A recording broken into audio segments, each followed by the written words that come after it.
When we look back at some of the improvements that have been put in place since the Welsh Affairs Committee, which is the shared values and principles, I think that's been really helpful, and particularly the referral assessment service, where this, so patients got because it's different in Wales, obviously, around the patient choice option. So those patients who are registered with the Welsh GP are disadvantaged on the patient choice scheme. So that's worked relatively well. I think digital systems accessing information is a key challenge, where making sure you've got all the information that's relevant to that particular patient and the different parts of the system, which we have those issues in Wales between sectors within the NHS. So I'm not saying we've got a perfect system in Wales, but it is more complex when you're crossing borders. And we've tried to mitigate some of that, because there's about 7 GPs specifically in the Aneurin Bevan area that have got the 10,000 patients. So there's been some arrangements made where they've got access to the electronic system for some of those English providers in particular, where the majority of those flows are, which has helped. I think obviously with us having slightly different policies on a number of areas between Wales and England, that causes some challenges. I think local authority responsibilities, that's another area where we get particular challenges. And I know the other area is the NHS app. We're developing those in parallel but slightly different.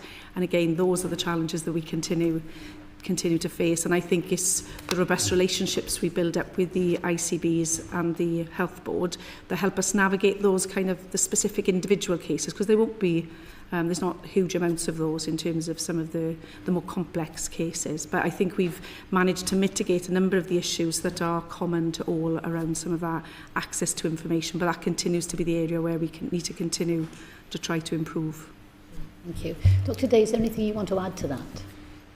I think the digital stuff from a kind of patient safety perspective is really key, but equally, unless everybody's on the same electronic health record, one would have the same problems anyway. The communication between general practice, who often are on the same systems, does feel something that's really fundamental to be able, just that kind of basic safety around patient allergies, patient medication, if you're coming from an English hospital into a Welsh one as an emergency. Now, the thing is, we know that, and so we will put in places to make sure that we are calling and getting that information and using that information from patients. But the ability to be able to look at that directly would be, make it much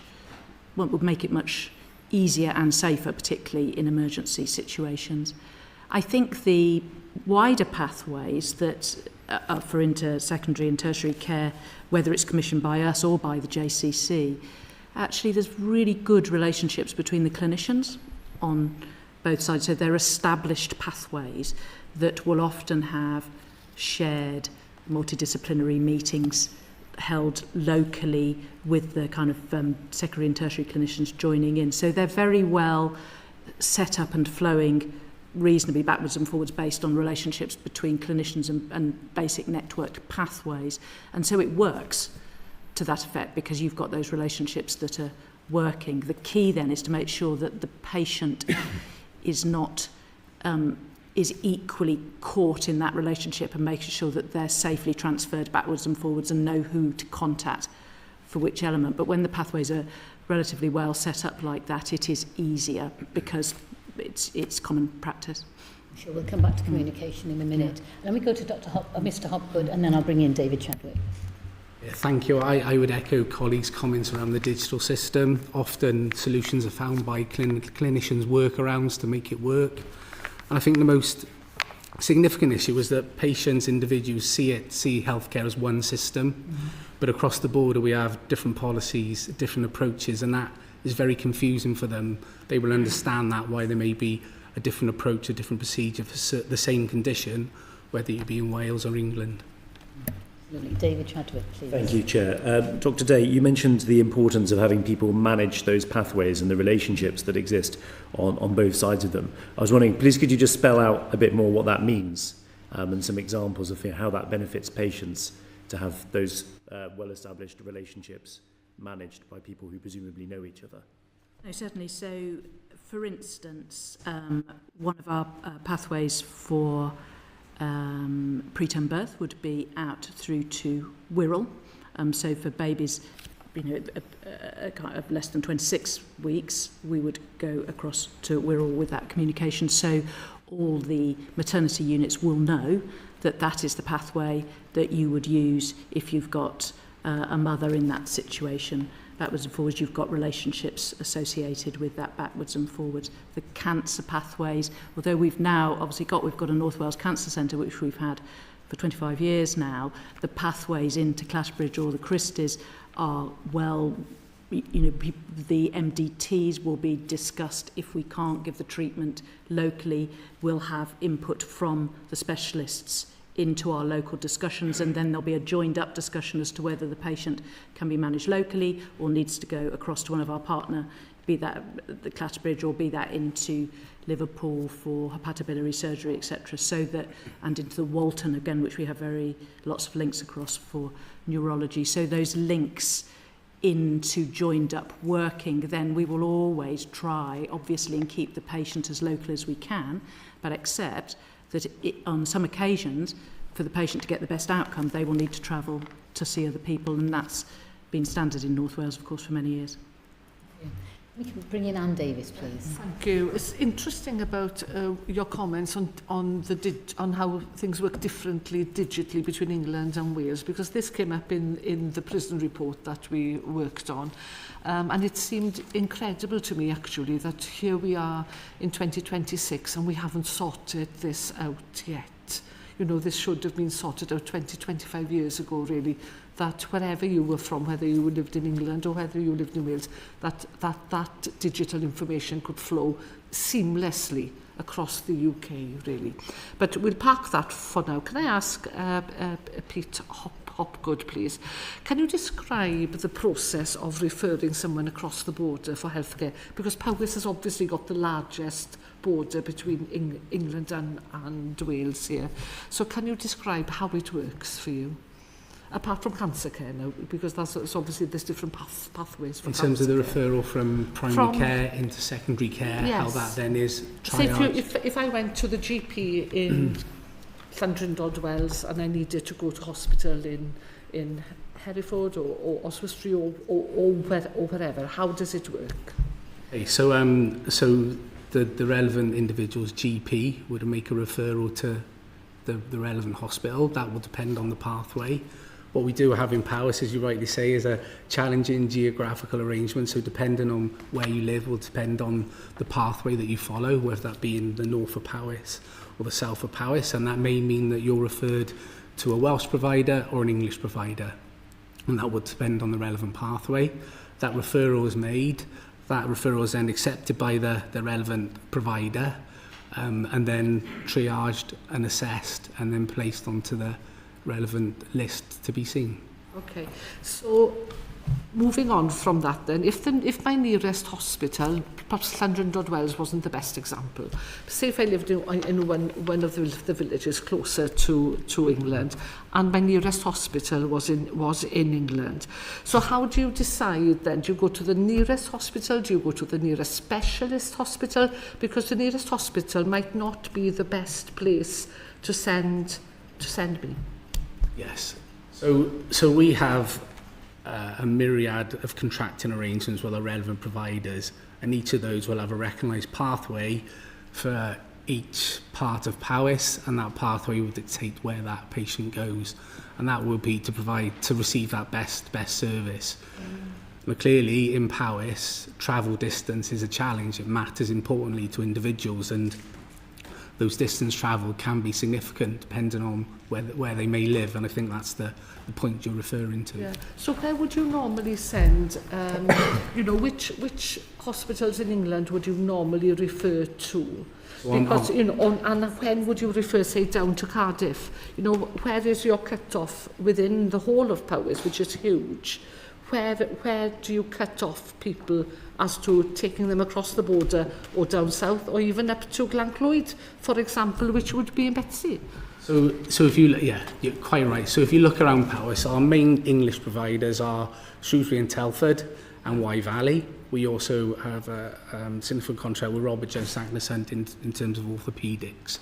So some other smaller provision made along the English border. We then have commissioning and provider arrangements with our Welsh providers, including Hywel, Aneurin, Bevan, Morgannwg, and to a lesser extent Cardiff and Vale. What I can do, and it may be helpful, is we have what we call a spaghetti hoops diagram, which shows you the relationships we have in Powys, and that may be a very visual, simple way of providing that to the committee afterwards, if that's acceptable for you to see that. And we affectionately refer it to as a spaghetti hoops, because you can see those various dynamics, and I think that would give you a very helpful visual representation of what you're asking. Yeah, I think it would be helpful for us to understand, you know, the vastness of Powys and where people actually go or are referred to then. Yes, certainly. Yeah, thank you. I think that would be very helpful. So can I ask the three of you, how many patients from your health boards are automatically referred to over the border if you have if they have illnesses that cannot be treated within your health board, roughly? You know, how many people would you refer to England? We'll start with Nicola. But it doesn't have to be perfect, you know, but roughly. So there's obviously two methods. The majority of our residents who access care in England, because we can't provide it locally, will be those that go through the specialist tertiary services through the JCC, because they may be, you know, heart transplantation, you know, very specialist type care that we don't provide. So most of the patients will be commissioned via the JCC and go through their established route, and they'll have established long contracts with English providers on that basis, with criteria of the patients who meet that. What we sometimes have locally, which is a much smaller issue, and I think the data last year showed about 70 patients a year who can apply through the individual patient request form, the IPFR, where you need to meet certain criteria that we don't provide it locally. It could be it's a novel treatment, and you might be a special case to consider. So there's 3 special criteria, and then we will consider those on a very individual case-by-case basis, and then we will fund treatment in England if it meets those criteria, following a clinical panel that considers that case, and there's about 70 of those a year. Lovely, thank you, Nicola. Dr. Clara, do you roughly? So I'll probably have to get you exact numbers, but again, by those commissioned by us as opposed to by the JCC, I can tell you that the spend is 91 million a year back across, but about 40 million of that is associated with secondary care for those who backwards and forwards between the counties of Chester. So about £50 million worth of activity across, the majority of which goes to Robert Jones and Agnes Hunt and to Liverpool University Hospital Foundation Trust in kind of standardised pathways for secondary care, but there will be, in addition, those that go through the JCC pathways into other areas. Robert Jones is the Gobowen. Yes, Gobowen. Yeah. And so mainly orthopaedics then, or all? Yes. So all orthopaedics is Robert Jones and Agnes Hunt is orthopaedics, yes. Yeah. Yes. Thank you. Yeah.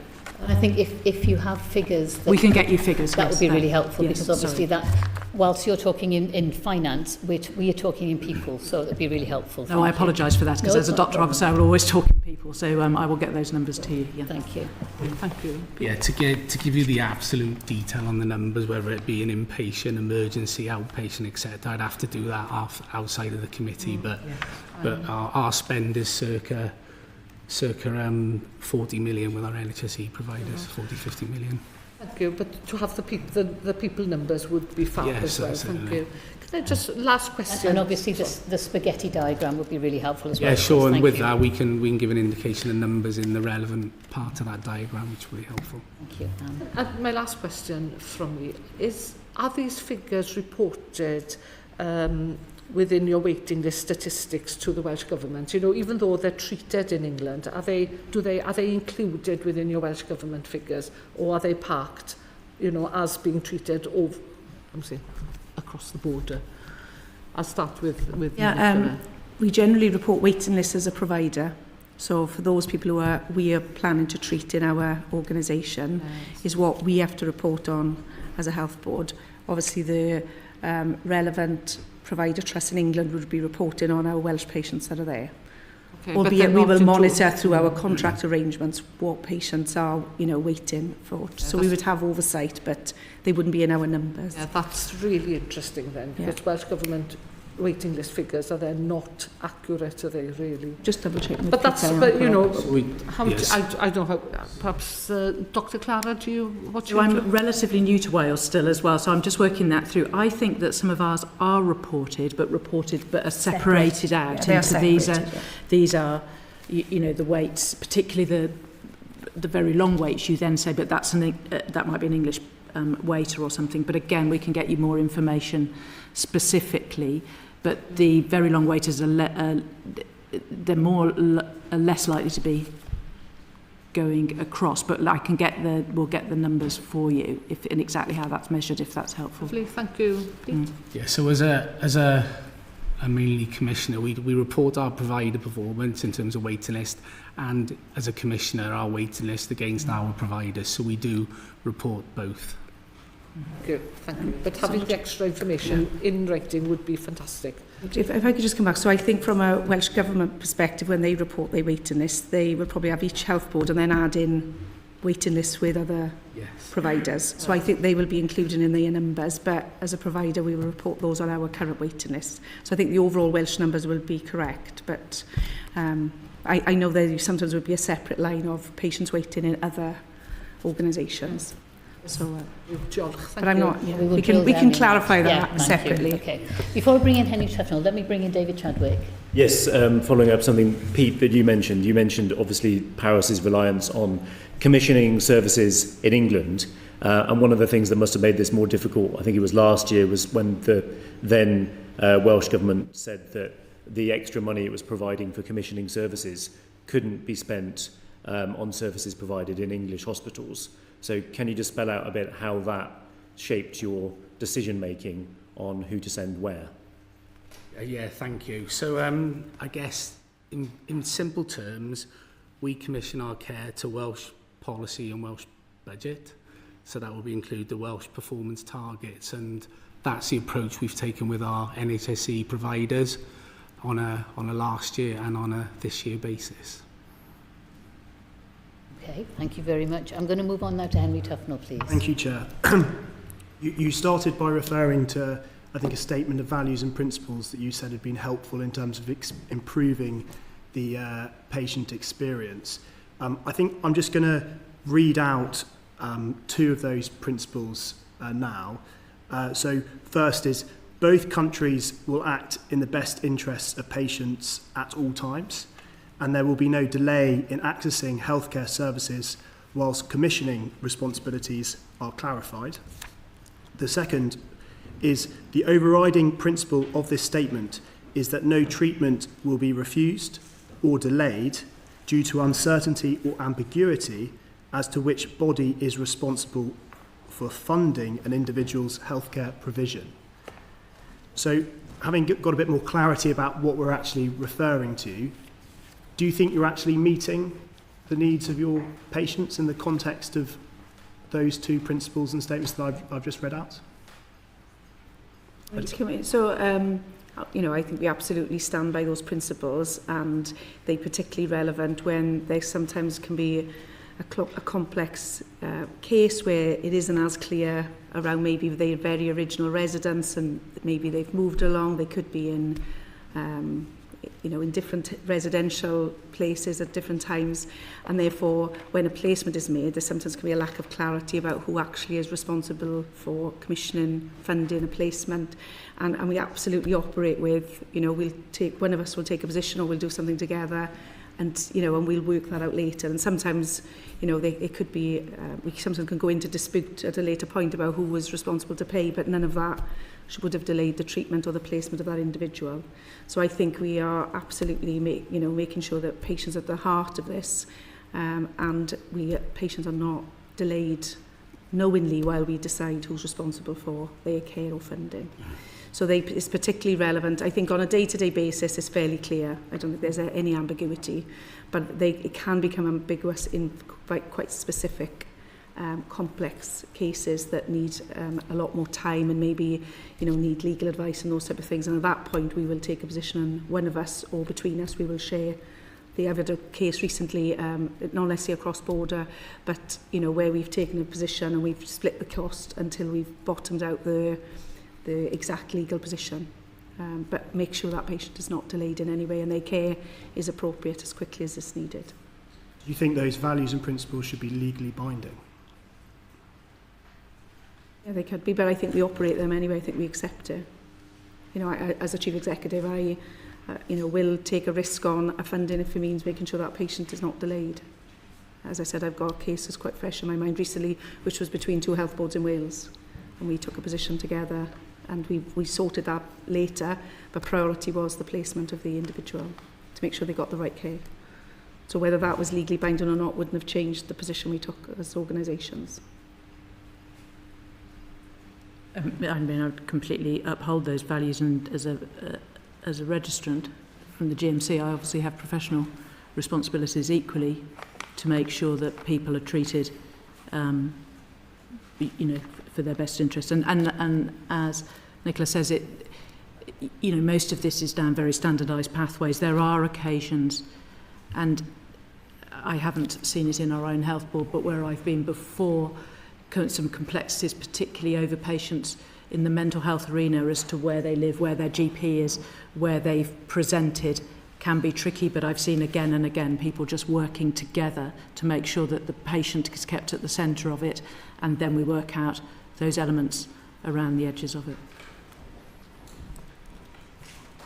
Yeah, to echo colleagues' comments, absolutely values and principles, and that any situation there will be that collaborative and cooperative approach to work around it. But I think that there may be a case for more formalised, clearer arrangements in those sort of situations that may be helpful going forward. Is that something that you think? I mean, we've talked about how in situations where that relationship already exists, in particular speciality, that there's a clarity there, but that when you go down the individual patient funding request, and you have to go then, I appreciate, you're not the NHS Wales Joint Commissioning Committee. Presumably that becomes an issue in terms of upholding those statements of values and principles.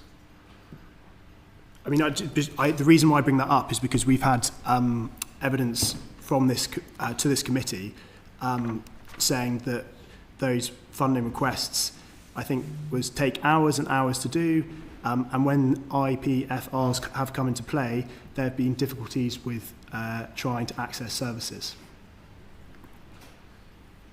Yeah, so IPFRs, there's elements around whether it's going down a standardised route or whether there is exceptionality associated with going down a route that is not standardly commissioned, I think. And so there's a separation between those two sometimes, because if you may have a standardised route which patient A may go from your hospital to a hospital over the border because that's the relationship that you have.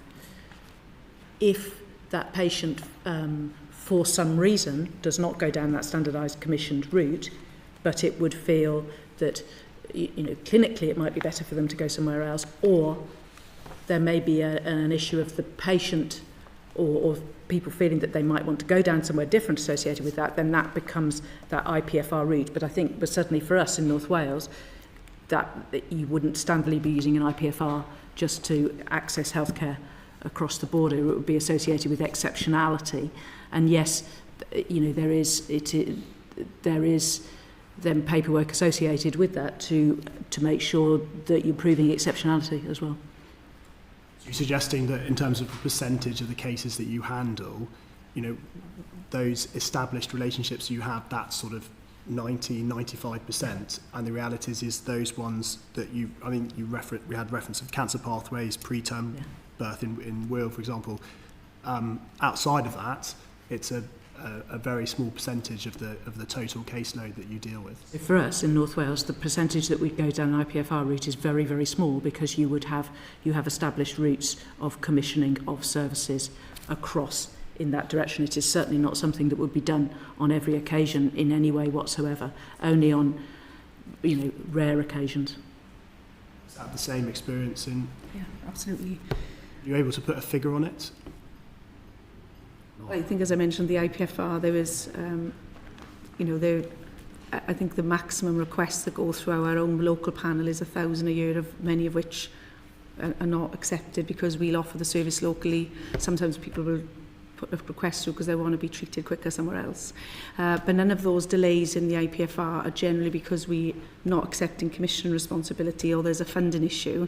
They're often around complexities, around efficacy, exceptionality, making sure it's not, setting a precedence to other patients. So the cases that generally that go through IPFR are exceptionality, and the reasons they sometimes take time is because of those, not because, I think as the shares value says, we're not delaying because we're debating commission responsibilities or funding. That there's not delay. Often it's about whether or not it's appropriate to support that treatment being done rather than the funding of it.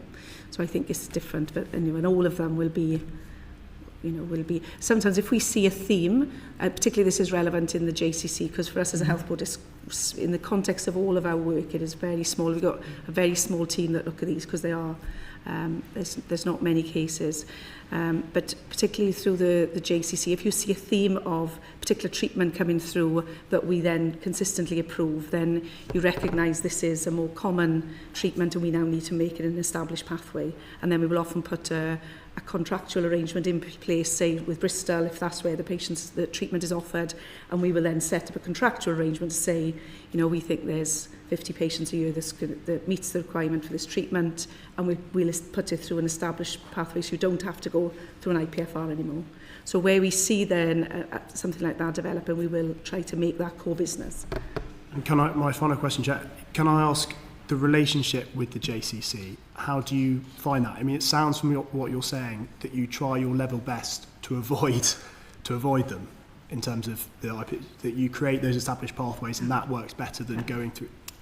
Yeah, so I'm a member of the JCC. So the JCC is a committee that is, a collective kind of accountability of all the chief executives in Wales, so I am a member of that. So it's through that, obviously there's a resource there that obviously runs the commissioning of this on a day-to-day basis, and we get shared, the IPFR kind of data, and it generally is a growing area. And again, we try to make sure, particularly through the specialist services, is where you start picking up more of those thematics and need to establish pathways. But overall, there's a robust process. We are looking to strengthen the health board representation on those IPFR panels to make sure we've got good clinical representation from all of the health boards on the panel, and that's something I know has been strengthened recently with the medical director there. But again, it's, as I say, they are the exceptional cases rather than the core treatments. Thinking about IPFRs in particular, and it would be really helpful to have the actual figures of how many, or percentages, a year are actually going that route. But as Henry Tufnell's already said about the NHS Statement of Values and Principles, are you confident there is not a single patient on the IPFR pathway that has no delay in accessing healthcare services? Because we can all talk to you about people who've written to us in desperation. And I suppose, let me start with Pete then. So I couldn't say there's no one that isn't waiting. I think normally the delays are around that approval, coordination across organisations, but that's about as much as I can add to that question. Okay. So having contacted the chair of my IPFR committee last night about this, I can't tell you specifically whether there's anyone waiting, but he tells me this is extremely rare for the services that we commission. Obviously the JCC commissioned ones are separate, and that certainly isn't holding. There is not a large number. I can't be absolutely sure that we haven't got one or two that are around the transfer of those cares into the commission pathways that we've got, because we are commissioning those pathways. As we say, the balance is the difficulty, is where a treatment request may be within that exceptionality element of as new treatments come along all the time, and where it is out with of standard guidance as to where that treatment is provided. And that is standard across, of course, the whole of healthcare, because that would be the same if we were trying to access healthcare in our own health boards associated with that exceptionality. So, but I know, I can't tell you the exact numbers, but certainly when I spoke to them last night, there's certainly not a major barrier. Nicola? Yeah, so I'm sure there will be patients who are delayed going through an IPFR process, often because maybe gathering the right information, getting the right clinical expertise and evidence into the relevant meetings. And I know that's one of the reasons why I know the medical director was keen to strengthen the membership and attendance of those panels, so they're not delayed, then delaying someone's treatment. I'm not aware of cases where they delayed where we debate in commission responsibility and funding. I think that was my point, which is going back to the core message of the shared values. But, you know, I am aware that, you know, sometimes I will get a case where there is, you know, an expedite letter in terms of concern about a delay, but it's generally a process issue and getting the right evidence and right expertise around the table. And that, I think, is where the delays will come more than from my insight. Obviously, the JCC will have much greater insight into the IPFR issues that they are facing, because their volumes are greater than what we would see at a local health board level. Be assured, we will be questioning them sure, tomorrow, yeah. so that's fine. But in terms of, you know, you're talking about big numbers of patients, but, you know, for the one patient with the family, you know, and there is a delay, that is a big issue, and that's where we get involved. Yeah. Let me bring in Ben Lake. Thank you. Just 2 steps back, just in terms of the commission pathways that you might have with particular trusts in England. Can I just ask, materially speaking, in practice, is it any different trying to establish those commissioning pathways with, say, a hospital in England as compared to hospital in Wales, but that is outside your own health board area? To start with. In terms of our standard long-term agreements, we call them, so we'll have long-term agreements with Cardiff and Vale Health Board, Cwmtaf Health Board, and with Bristol Trust. So those are all run through a similar mechanism, really. And I think once you've got that established contract, we just run it as a kind of monthly monitoring, how we do it. So I think where you've got contracts in place, things run much more smoothly than when you're dealing by exception. Do either of you have anything to add, or is it similar experience? Most of our contracts will be back up into the northwest of England as opposed to into the rest of Wales anyway. So, yeah. Okay, thank you very much. I'm sure we will return to this at some point. So moving on now to, we're still talking about waiting lists. Do you offer, what support do you offer? We're talking about patients who might be on a long waiting list for whatever reason. What support do you offer actually those cross-border patients and their families who are waiting to receive the treatment across the border? Shall I start with Pete, please?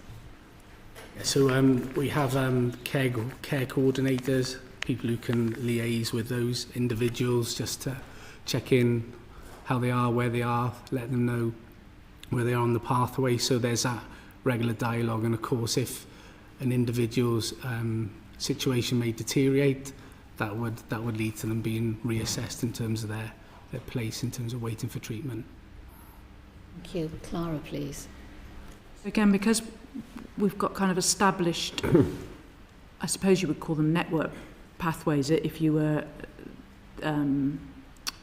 elsewhere, but our network reaches across the border. What you would tend to do is stay under the care of your local team until you needed that intervention associated with that element going on. And if it was a cancer pathway somewhere, the cancer team locally would be making sure that patient was referred on and then brought back as well, because the other element that we need to make sure is that when someone comes out, that we all know when they're able to come back associated with that. So they would be within that kind of continuing care that we would offer associated with those wider multi-professional teams.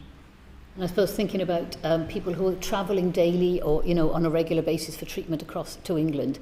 For instance, the Young Lives versus Cancer, they told us that on average, families from Wales are spending £280 a month on travel. Now, is there any support that's being offered by the health boards for that? Nicola. So the transport is an ongoing issue. Obviously, we've got the standard eligibility criteria for patients who can access free patient transport, but that doesn't apply to everyone, as you said, who've got to then travel. We do offer some community transport options for different parts of the local authorities in Wales. We've got a number of options there for people, and there's some cases by exception will consider reimbursement if they meet against certain criteria. But I think we do recognise the, in part, again, when it's into the specialist commission, I know sometimes people have to have accommodation closer to, but I think we appreciate that is a huge challenge for some patients and their families. But what community transport in particular is our best offer really in terms of how we can try to supplement what is available through the normal kind of non-emergency patient transport service. So in terms of IPFRs, say, if one of your patients is going across the border for this complex treatment and they need transport and accommodation, is that funding part of the IPFR? I think it'd probably be considered on a case-by-case basis in terms of what the issue is. But it need to be considered as part of the application, I would assume. I'm obviously not close to the detail to be able to give a level of confidence on that. But I'm sure we can clarify that. Yeah. Thank you. Okay, David Chadwick, please. Thank you, Chair. This is a question for Pete. This committee has heard a lot of evidence from people in Powys who are suffering greatly as a result of the decision to extend waiting times for people who are awaiting operations. These are people that I've met in my own constituency, and I've seen plenty of pensioners who are just finding that they can't live the life that they should be living because they're waiting 1, 2, or even 3 or 4, 5 years for an operation that they ought to be having on the other side of the border. And that frustration is really peaking because they know that if they live just 1 mile on the other side of the border sometimes, they would be eligible for that treatment or for that operation. And clearly pensioners in their 60s or their 70s waiting for a hip operation, a hip replacement or a knee operation aren't just going to get better by themselves. So the question here is, has this policy actually saved any money? Has it significantly reduced expenditure for Powys Teaching Health Board? First of all, in terms of your comment about individuals, clearly it is hugely frustrating for those individuals who may live on the border and they may see a neighbour who has access to healthcare under a different policy and different timescale. So fully recognise that. I think just a reminder of my point from before that we do abide to the values and principles in terms of Welsh residents being treated within Welsh policy and Welsh performance targets. So clearly we have a limited resource envelope. We need to protect all our services, our primary community services, etc., which obviously provide care and regular contact for all of our population. So it's us living within our means and then commissioning appropriately based on that Welsh policy. That's not to say it's not frustrating for the individual, totally recognise that. What I will say is that there are safety mitigations in place so that there are exclusions to our commissioning intentions for cancer, for under 18s and for emergency treatment. Has it actually saved any money? How much money is Powys Teaching Health Board saving as a result of this decision? Because these people are going to need their operations eventually anyway. They're not just going to run it off. It's not going to get better by itself. Well, what it means is that we haven't spent additional amount of resources in those areas to the detriment of other services within our responsibility. Mm-hmm. You've sort of alluded to the fact that this is a financial decision, one that's coming from the fact that you have a very large budget deficit, as do many health boards, if not all of the health boards in Wales. But how long do you intend to keep this extended waiting list policy going, and what would help you to stop it? So there is a financial element to this decision, but it is not the total factor within it. As I said, we are adhering to Welsh policy. That Welsh policy means that there's equity of access and services across Wales for our Powys population. There is that disparity when you compare to the English system, and it comes back to the earlier comment around two different policies and approach where people see it as one system. So our intention is that we will continue to work within that Welsh policy and to commission at that level. Sorry, I may have missed another point to your question, sorry. How long do you think this policy will go on for, and what would help you to send these people off for the treatment that they need? Okay, so in terms of the Welsh policy, in terms of changing performance targets, that's a national decision, isn't it, that we will adhere to. We are constantly focused on our overall performance, including our financial position, to improve that as far as possible year on year. It will be a bit of a general response that our intention will be to provide those services needed for the population and to commission those within the resource we have available. Yeah. And this is obviously a question that I've asked Welsh ministers here and in Cardiff, and one of the responses that's always come back is that people shouldn't be allowed to go for their treatment in Herefordshire or anywhere else in England because everybody in Wales should have the same waiting times. But doesn't that sort of undermine the point of actually having health boards, which is that all of these care pathways are managed independently by health boards? So this is a question for all of you. Do you think that there should be sort of one general waiting time across Wales, across all the health boards?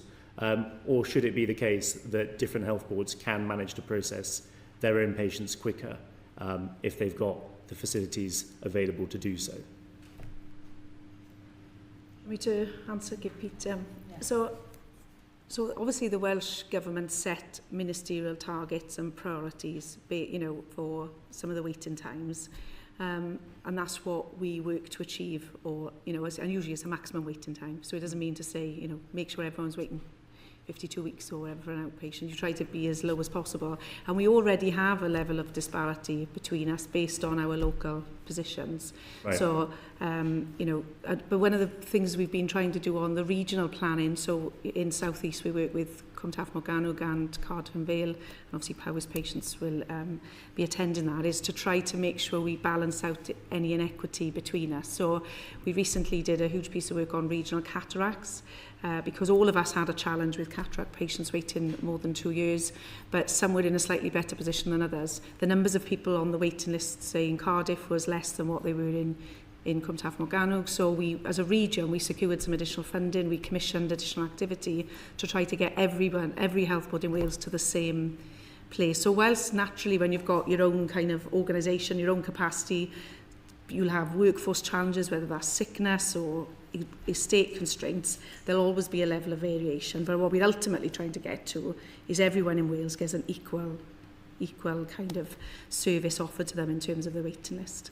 So that sounds a bit contradictory in terms of saying that people should will be getting the same treatment, but you also said that different health boards can deliver things at different paces because of your various capabilities. Yeah. So you agree that there should be differences between waiting times? There inevitably will be some variation, but we need to close the gap of that level of variation as we progress forward. And if you look at all the health boards now, some of us have some specialties are a bigger challenge for some than others, and that's often workforce related to particular challenges maybe around the workforce. But we are working together to try to minimise that variation that exists between us by working together more effectively. So in North Wales we are a region by ourselves, and as we say, those targets are elements of maximum targets, not ones to hit, but are a balance of the fact that your same clinician will be having to do on-call for emergencies, plus perhaps dealing with urgent suspected cancers, plus dealing with routine work, and you're always having to manage their capacity and the department's capacity amongst all of those elements, so that you are balancing the capacity that you need for on-the-day emergencies with the capacity that you need for cancer work versus the capacity that needs for more routine. And depending, as you say, on the workforce models you have, or indeed the specialties of the individual clinicians, that will vary. And what we're doing now is, again, across the whole of North Wales, beginning to look more, some of our services are already pan across, but trying to equalise, as Nicola has said, that if actually your waiting time in one of our hospitals is much shorter than the other hospital, that we're making sure that we're trying to equalise that. That is, of course, though, associated with the fact that the patient may then need to travel further for their treatment, and those are discussions that you need to have with individuals associated with, would you prefer to wait longer to be seen here, or to be seen quicker if you travelled across that distance, and that again will be different for different people, and of course different for people's conditions depending on how it is affecting them and what their personal choice would be, because for some people it might be very important for them to, I know, wait 2 or 3 months longer but be treated much more locally. So it's that balance, I think, with all of this that is important as well, and recognising that you've got a clinician who has to do several different waiting list priorities, as it were, that you then have to balance your workforce across to be able to do. Andrew Ranger, please. Thank you, Chair, and good afternoon all. I'm sorry I missed the start of the session. Sorry, I thought we were coming back to Pete. I thought we finished with Pete. Oh, there we are. You carry on. If you need to carry on with Pete, that's fine. Yeah, so I agree with both colleagues. I think number one in that situation, as described, is the frustration for the patients, and totally recognise that. I think one thing that could be helpful is possibly a clear framework for understanding the treatment of waiting times cross-border, so that individuals and population fully understand that, so it's not a confusing position for them. As I go back to my comment, it's one system for them. The difference in terms of policy and approach between NHS England and NHS Wales is not on their minds and their concerns, so that is one area that could be helpful. Now, Andrew Ranger, thank you. Yeah, good afternoon all, and thank you very much. Sorry I missed the start of the session. Just on the similar vein, I wanted to sort of concentrate on the cancer treatment waiting times in Betsi Cadwaladr. With Clara, if I may. Obviously, Betsi is facing some of the most challenging circumstances around cancer waiting times. Are cross-border healthcare solutions being explored to support patients to receive treatment more quickly in those circumstances? So, you'll have to forgive me if I haven't got the as the medical director, as opposed to anyone else having the direct elements to it, but we already have cross-border elements. So, for instance, for prostate, a lot of our local workup will be done, and then surgery is across into the border. We've recently just changed, or in the process of changing, the fact that some patients were travelling to London for that. We've changed, and now that's gone to the Wirral associated with that, which then, of course, makes that much closer for that group of patients. Breast we do locally, skin we do locally, and those are our areas of longest wait. And actually, I think we're working through the capacity to be able to do that locally. I'm not sure that the cross-border element then will particularly aid those elements, because some of this is around diagnosis, of course, of people who haven't got cancer. Is the vast majority of people within those pathways, as opposed to the treatment times for those who do have cancer, if that makes sense, because most of your urgent suspected cancers will be, probably 90% will not, and therefore the wait is not associated particularly with the treatment to deliver the care. It's associated with just making sure you've got the diagnostic capacity to be able to diagnose the absence of cancer, which is of course just as important for those people who are on those lists. And in terms of that diagnostic capacity, do we have that within Betsi Cadwaladr, or do we need to use cross-border for that as well? So most of our diagnostic capacity, so prostate certainly is within that. Skin, we've very significantly increased the amount of capacity for us to be able to do that and do the urgent suspected cancers that Connor's key, to be able to do those biopsies that's been opened recently associated with that. There remain some challenges around endoscopy provision for both upper and GI, but particularly lower GI cancer pathways. But again, we've had insourcing help with that, and are in the process of a large-scale kind of demand and capacity with external support in to help us make sure that we're really clear around our pathways. We've had national support on making sure that we're getting really good, clear referral vetting going in. We've now got nurses who are vetting and people going straight to test, for instance. So we're making the most of those pathways in that efficient way, whilst we're working out exactly the long-term sustainable capacity we will require, and using insourcing in the meantime to balance that out. So it's endoscopy that's probably the biggest one, but we're continuing to provide that internally. I don't think going across border would help at this stage.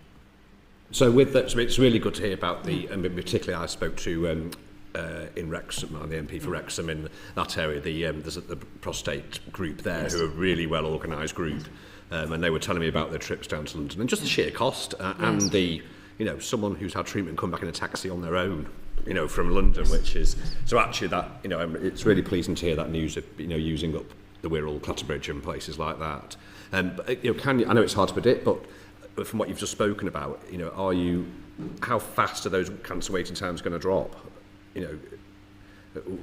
So I could get you more information of that. They've all got individual trajectories associated with reducing them down, and if that would be helpful, of course, we can get that through to you. And I think those are generally reported up and through, certainly into public committees, so we should be able to get to you without difficulty. If I can just come back as well, one of the things that we're trying to work through is what my colleagues would say, what do we make and what do we buy? And there are some things within our health board that we will never really be able to deliver. Renal transplantation, for instance, and we've got very good partnerships associated with that. But one of the reasons that for bringing back cancer from London up to Wirral, besides the obvious reason of the enormous travel, is making those strategic partnerships with local providers up in the northwest so that they can support us to develop, to be able to then bring back our services ourselves. And robotic surgery, particularly in the prostate field, to be able to develop that strategically with a partner and then bring it back into the health board, I think is particularly important. And one of those areas with cross-border healthcare, if I may, as well, is and we're trying to work through, is how we are able to employ people both in England and in Wales such that your doctor to some extent can go with the patient and back again. And that is complex because of the employing someone in NHS Wales and in NHS England, but that ability to be able to do that, then it means that we are more likely to be able to continue to treat people within the Welsh system as well. So that's one of the things that we're really trying to work through, and training to that effect, so that you're training in North Wales and then across to the northwest and back, so that those partnerships and everyone is able to work those through. Yeah. That sounds really interesting, actually. Yeah, I would be really grateful if you could send those figures, yes, of course, the trajectory figures. That would be really useful to us. But yes, thank you very much. Thank you, Chair. Gerald Jones, please.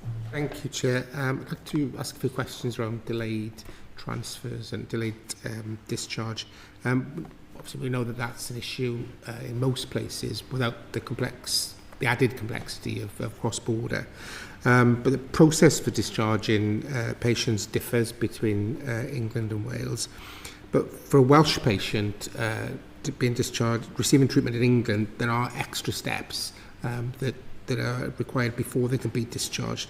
There are things like care packages and accommodation. We understand that. But could you just outline what steps have been taken to prevent delays in hospital discharges due to complexities around the cross-border element? I'll come in briefly, but it's not something that we spend a huge amount of time on because our numbers are relatively small, and the majority of, as I said, our kind of local issues are where English residents are with Welsh GPs.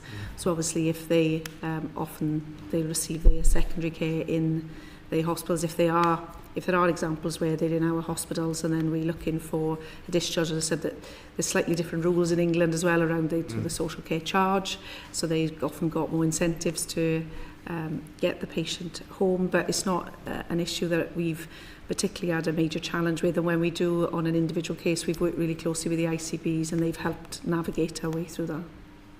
Thank you.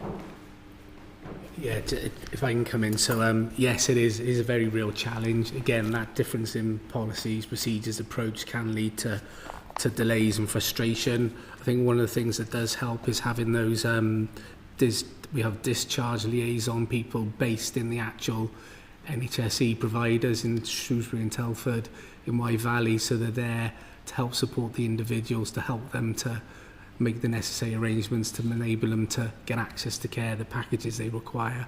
But it is a challenge for us.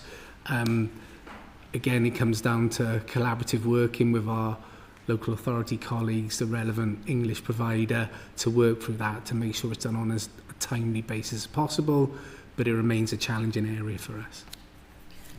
And similarly for us, it's most likely for us to be around the kind of Chester-Wrexham interface of patients who, you know, just your natural...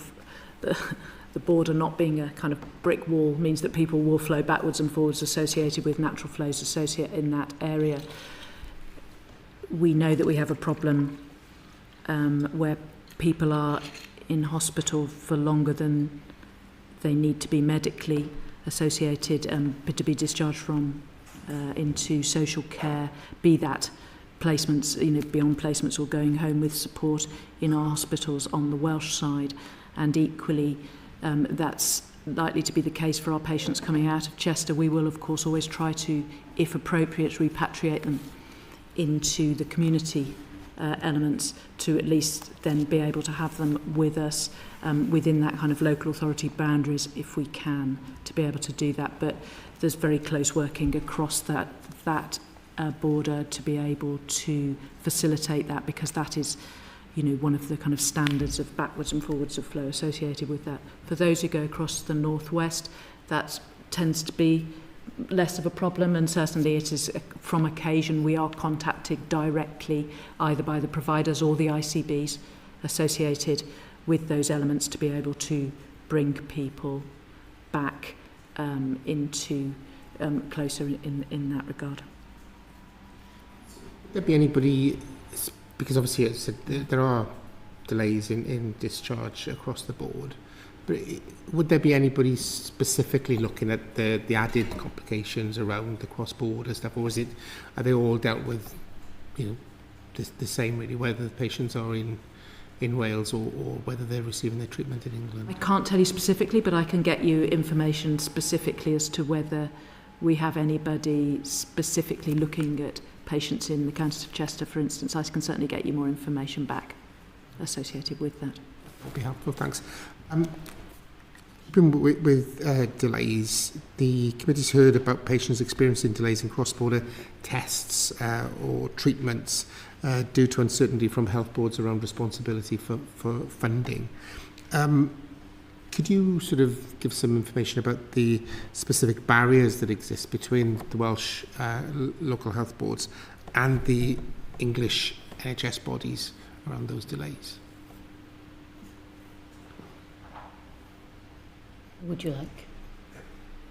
Whoever wants to go first. So, I mean, I think, as we've said, if it's part of a standard pathway of care, we've said that that would fall into kind of standard commissioning. If it doesn't, it then goes through the escalated route that we have discussed. So if, you know, it would be for us, it would be a secondary care or tertiary care pathway that would include certain elements along the way.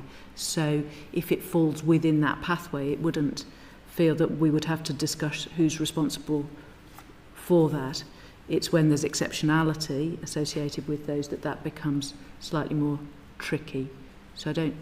Is it more the point you were making earlier about making the payment and then sort of discussing the issues later to work out if there's any sort of discussion around where and how it's funded? You know, something like you mentioned diagnostics, they should be fairly standard pathways, and I'd like to think we weren't having debates about who's paying for those, because I think, again, going back to the shared principles, we've got clear kind of rules around kind of contracts and where responsibility lies for patients who might be resident with a different GP. It's only if it's an exceptional diagnostic that is outside of a normal pathway would you expect them to go through an IPFR process. So I think if there are examples where people are getting caught up in a debate about who's paying for diagnostics, it'd be useful to escalate those for us to work those through to see if there's... one of the things that has come up through, because there's the NHS shared, the kind of cross-border network, I think that's where people come together to talk about common issues that we're experiencing between borders, and that's a really useful, particularly around delayed transfers, local authority issues, as you mentioned. But one of the themes that's come back, and we've picked this up with Gloucestershire ICB, is where it's making sure, especially if we've got turnover of staff, is staff thinking, so a Welsh patient who's registered with an English GP can go to the local hospital, and some say, no, you're not entitled to the treatment, because they don't understand the rules. So sometimes there can be a slight delay has come through there if there's a lack of clarity on the rules. And so whether they're examples of those type of situations, which we just need to continue to communicate with staff in all the relevant departments to make sure everyone is really clear on what the... but that has come up as a theme where sometimes there's a delay because we've had to then clarify that people are absolutely entitled to have, you know... raising awareness amongst the... so it could be something like diagnostics, I would imagine, falls under that category rather than need to go through an IPFR. Just one final question around patient pathways. In terms of Welsh patients and their pathways, how, and when they're receiving care in England, how do you work with the cross-border to make sure that people are not falling through the cracks between providers? How is that sort of managed? Do you want to give me an example? We're talking about patient pathways, and obviously when you're receiving care in England and the pathway is managed by Welsh local health boards, they obviously are examples of where people are falling through the cracks. So how do you work together with the English providers to make sure that the cross-border issue isn't the reason for people falling through the cracks, if that makes sense? Yeah, no, and I think that's just part of the regular kind of contractual relationship and work with the ICB, because it is more complex where, for example, staff are accessing community services or they need the district nursing team. Palliative care team comes up again as another area where when you kind of, it's not quite as straightforward when you just got a referral to go and have an orthopaedic operation, for example. So it's where you've got that wider continuity of care, that's where the risk seems to come around patient pathway. And so I think it's just that kind of regular communication, making sure the established relationships are there with kind of key clinical operational teams, so that if there's any problems experienced by patients, we can respond to them really quickly and sort them out. There's constant communication. Constant communication, yeah, is key. And that's where the digital element, of course, if we were able to do that, would be much easier, because then everybody would be able to see where the next appointment was, whereas we are still reliant on, transfer of correspondence backwards and forwards to make sure that everybody knows where they are within the pathway, and of course the general practitioner is aware, and the patient. But it is more complicated in that area where you haven't got that digital element of being able to really follow the patient in a way that would of course be incredibly helpful.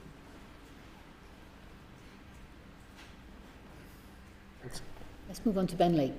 Dr. Dave, if I can actually just follow up on that point about the lack of a unified sort of digital platform to share those patient records. I think all three of you have mentioned the difficulties that the lack of interoperability between the systems causes. I suppose two questions really. The first you've probably heard a million times, and forgive me for asking, but why is it so difficult to establish this unified pathway? And then following on from that, do we have any hope of actually creating one in the not too distant future? Who wants to go first? Go on, we can.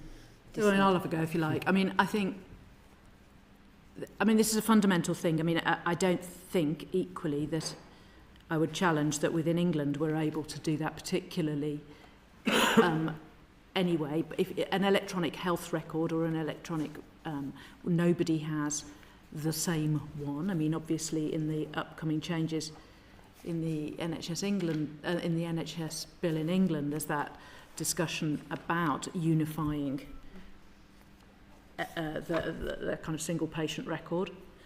That is going to take some time. We all know we've been talking about this for many, many years.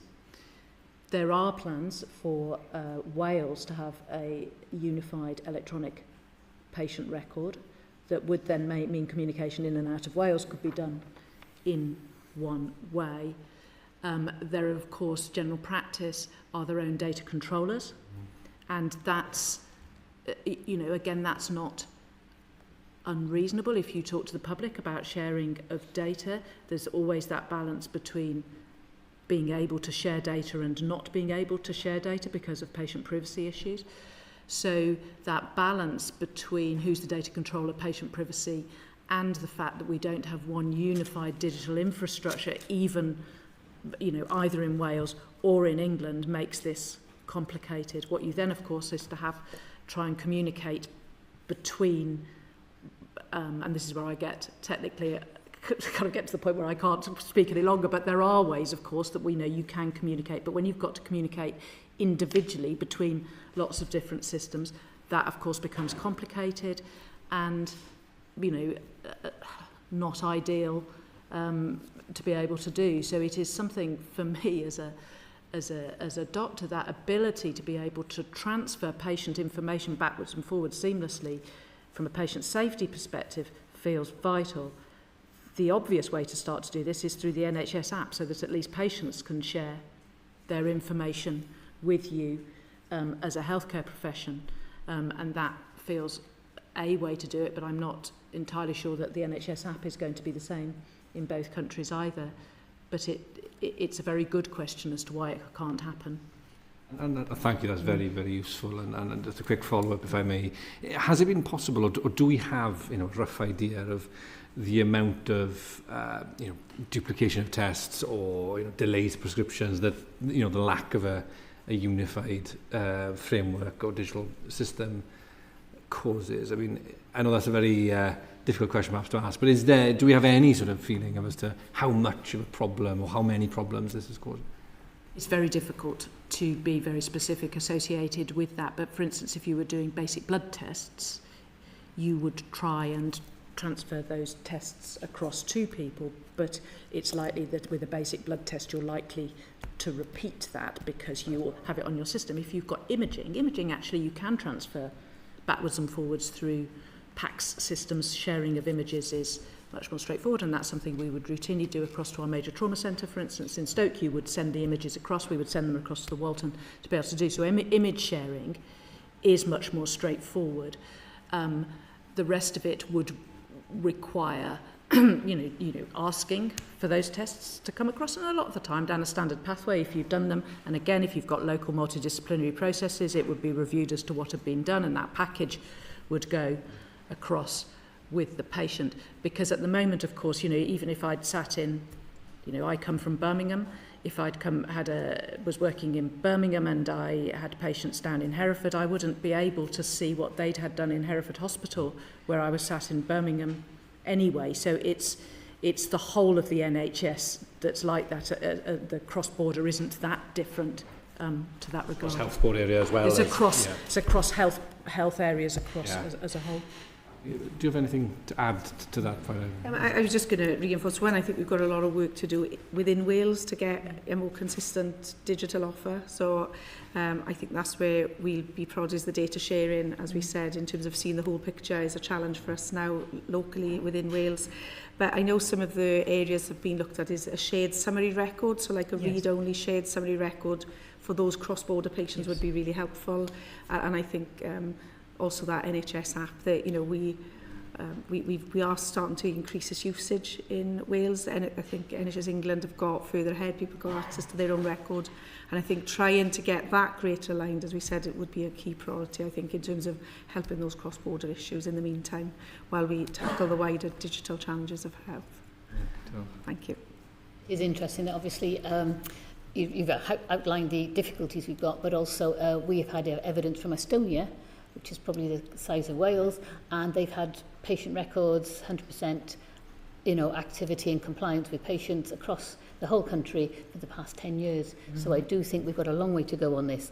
Mm-hmm. In terms of North Wales, Carol Shillabeer appeared before the committee back in January 2025 and said she was absolutely determined to ensure that there was going to be a drive forward on electronic health record collaboration, working with colleagues in the North West. So what's happened there? So I mean, and again, I can only talk because I've been in the health board for about 8 months at this point. So we have locally an agreed business case to be able to put an electronic health record in our health board, but that now the agreement is back through for it to be procured as a Welsh health record for everybody. I don't know the exact history about that, but until we've got an electronic health record, it's difficult for us to share anything electronically across into England. So there doesn't seem to have been any progress at all on that. Well, it's. I think it's back. I mean, you'll know more than me, Nicola, that the kind of electronic health record for Wales is a central policy. Is that correct? Well, I think in all fairness, I think Betsi Cadwaladr have progressed their case for an electronic health record. I think that conversation is still happening about, do we all have to have exactly the same system, or do we need to have kind of foundations and fundamentals in place, and then we got the flexibility so that we might have to all work at a slightly different pace depending where our starting point is. So that kind of dialogue is happening right now in terms of our digital priorities. And there's currently a review of the Digital Priorities Investment Fund in terms of what we prioritise and over what period of time. And the electronic health record is part of that. And conversations are great, but action is better. So let me hand over to Andrew Ranger. Thank you. Just wanted to turn now to the impact of the changes to the structure of NHS England, if I may. So how do you anticipate the changes to ICBs over in England will impact cross-border healthcare? And particularly, is there a risk that ICBs with a bigger geographic scope will lose sight of the needs that patients across the border? And also, there's an increasing focus in England moving to community healthcare. So are you concerned that, again, cross-border patients may be overlooked or unable to access services due to the reforms in England? That's for everyone. So for start, I'll start with Nicola and go down the panel. Yeah, so it has been an area kind of identified through, I think, the feedback to the inquiry around areas of concern, that we don't lose that continuity. You know, when you establish those relationships with people who've got a lot of experience and history in terms of working together, then, you know, it is a concern that we don't lose some of that, making sure that kind of the pathways are well established, written down, so, you know, if there's turnover, we don't lose the policies that we've worked hard and the protocols we've established locally as well to be put into place.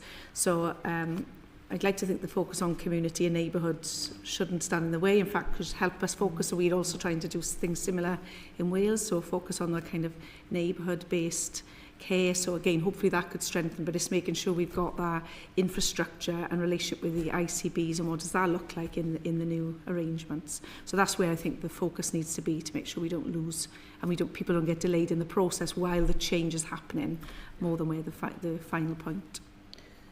So I have a slight conflict here, as I was Chief Medical Officer of Birmingham and Solihull in ICB, which is in a cluster now with Black Country, you know, so a much larger organisation. I don't have any discriminating principle associated with that, but the turnover of staff associated with the formation of those, it isn't associated with the formation of the larger ICBs, it was associated with the requirement to reduce down the staffing associated with that. Means that a lot of corporate memory has gone associated with these commissioning pathways along the way, and of course when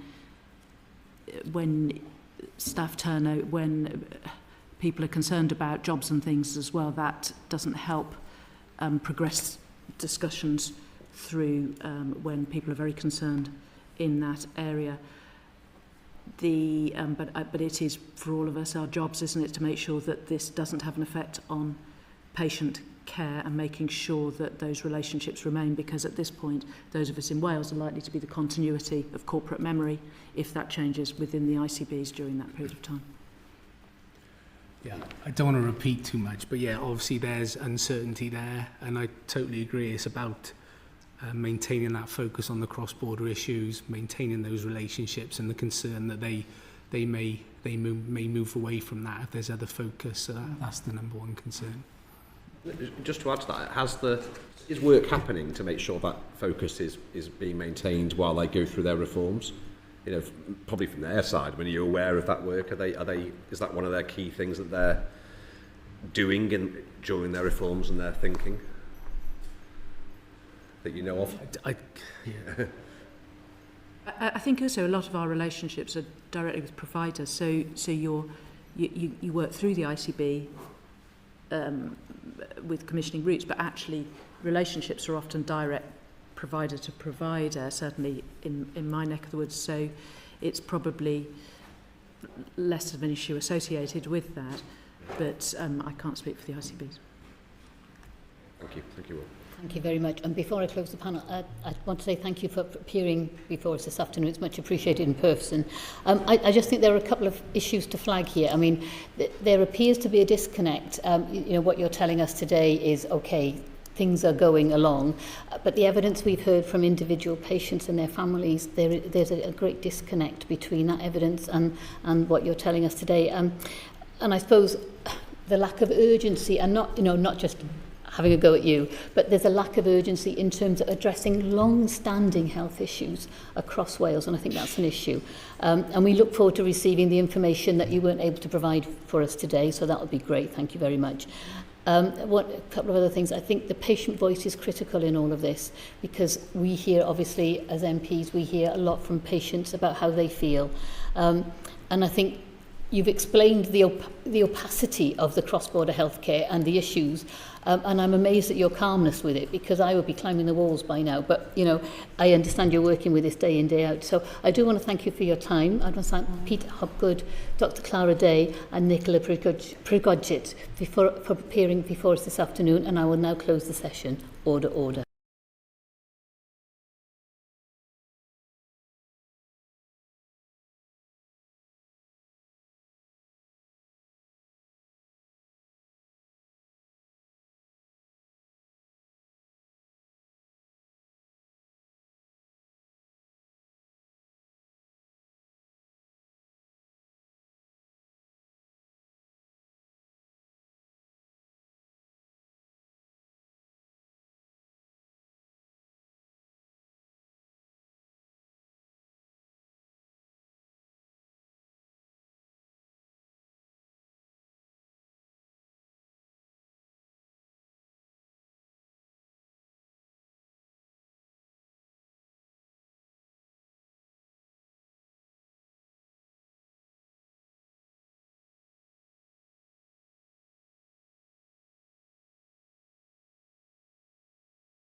Welcome to our second panel of witnesses for this afternoon's Welsh Affairs Committee session on cross-border healthcare arrangements between Wales and England.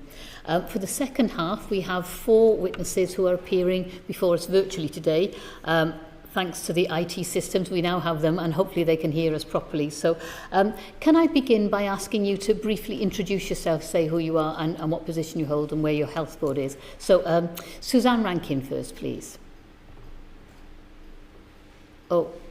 No, we're gone again. Been muted, I think. Yes, Good afternoon, Chair. My name is Suzanne Rankin, and I'm the Chief Executive at Cardiff and Vale University Health Board. Thank you, Suzanne. Let me move on to Paul. Paul Mears, please.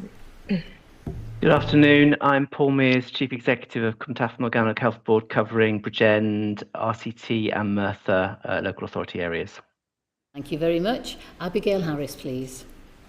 Good afternoon, everybody. I'm Abigail Harris, the Chief Executive of Swansea Bay University Health Board, covering the Newport Talbot and Swansea local authority areas as our host patch. Thank you. And finally, Professor Philip Kloer, please. Good afternoon, everyone. Good afternoon, Chair. I'm the Chief Executive of Hywel University Health Board, and we cover the counties of Ceredigion, Pembrokeshire and Carmarthenshire, but we also provide services for Mid Wales. Thank you very much. I apologise. My name is Ruth Jones. I'm the chair of the committee, which is why I'm speaking to you now. But I'm going to move straight over to Anne Davis, please. Oh, thank you, Chair. Diolch. As health boards with less proximity to the border, the first 3 were on the border, you're a little bit further away. What are the main challenges in planning and delivering cross-border health care? So I'll start with Suzanne. Yeah, no, very, very happy to answer that question.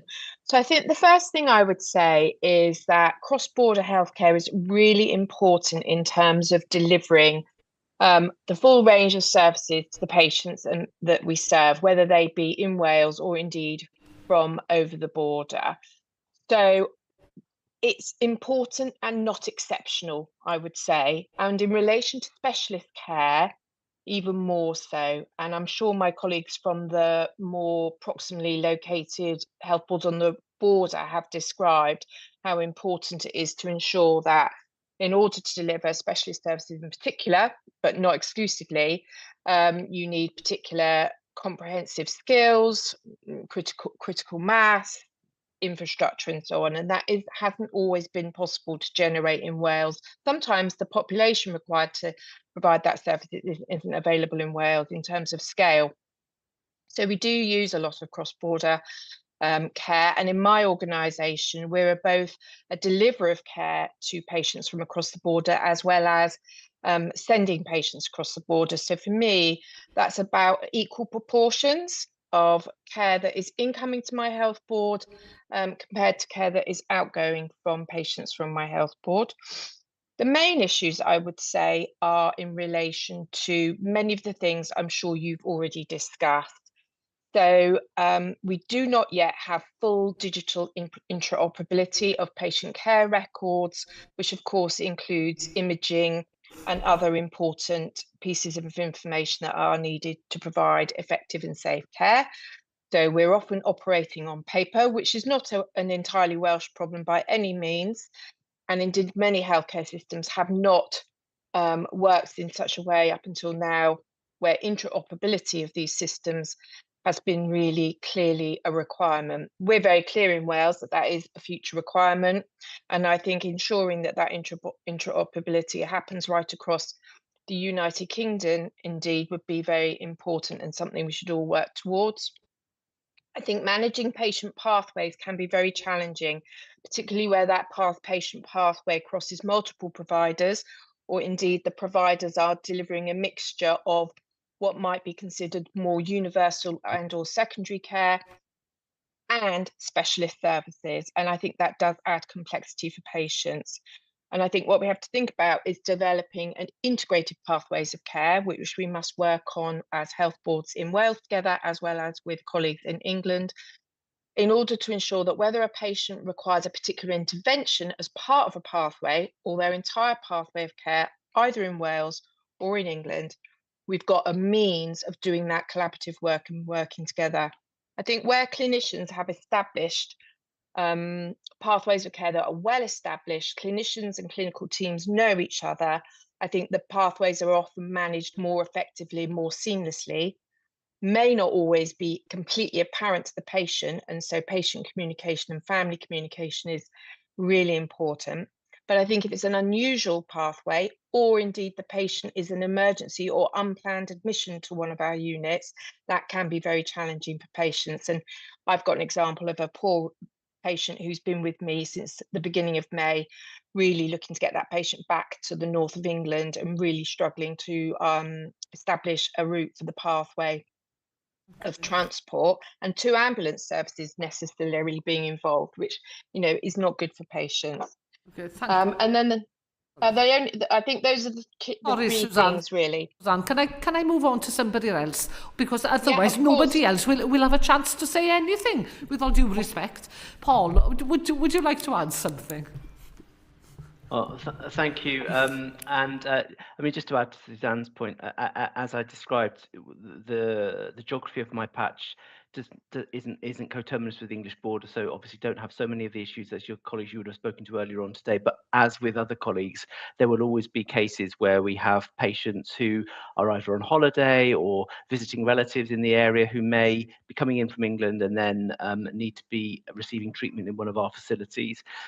We also have some established pathways for patients from our patch going into England for certain treatments, particularly with the specialist service provision. So, for example, if a patient from my patch needed a thrombectomy, there could be a chance that that patient would go to Bristol for that treatment, and that would mean the patient would be treated in Bristol and then needs to be repatriated back. I think just to confirm really what Suzanne said, this is a challenge wherever you work in the NHS, whether you're in England or in Wales, because people who come from outside your area, whether they're within England or within Wales, can often be having to be transferred back to services that aren't familiar to the people who are trying to discharge them. You've got to try and liaise with local authorities where you don't have the necessary relationships that you would do on a day-to-day basis as you would do from someone in your own patch. So it does prove logistically challenging, but it's something we manage, and it's one of those areas that are particularly our operational patient flow teams who deal with this on a daily basis are well experienced in trying to navigate through and get people back home as quickly as possible to their place of residence. Lovely, thank you, Paul. Abigail, would you like to add something?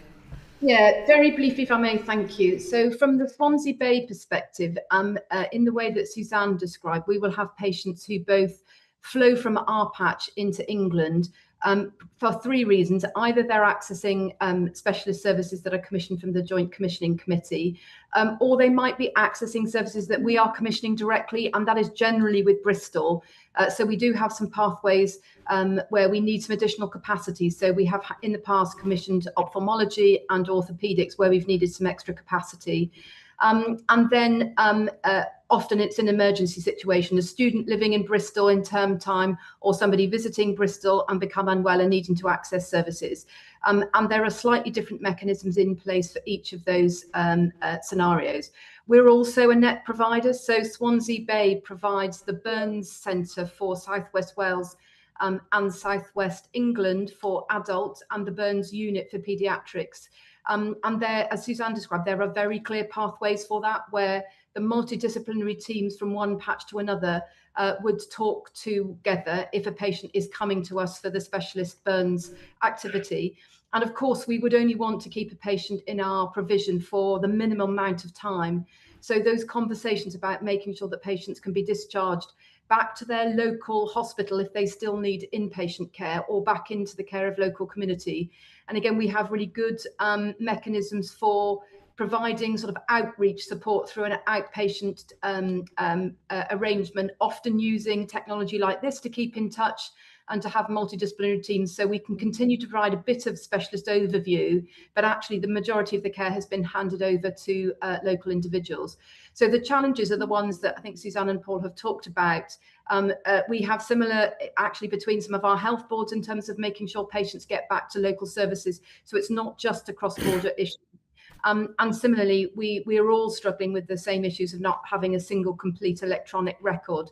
So if you are a patient from Swansea Bay and you need an emergency treatment in Bristol because you're visiting family, they won't be able to access the records that we have in our hospital system here or our GP system to see the totality of the clinical record. And clearly it's advantageous if you are able to do that rather than relying on phone calls to find out medical history or particular issues. So that is one of the challenge.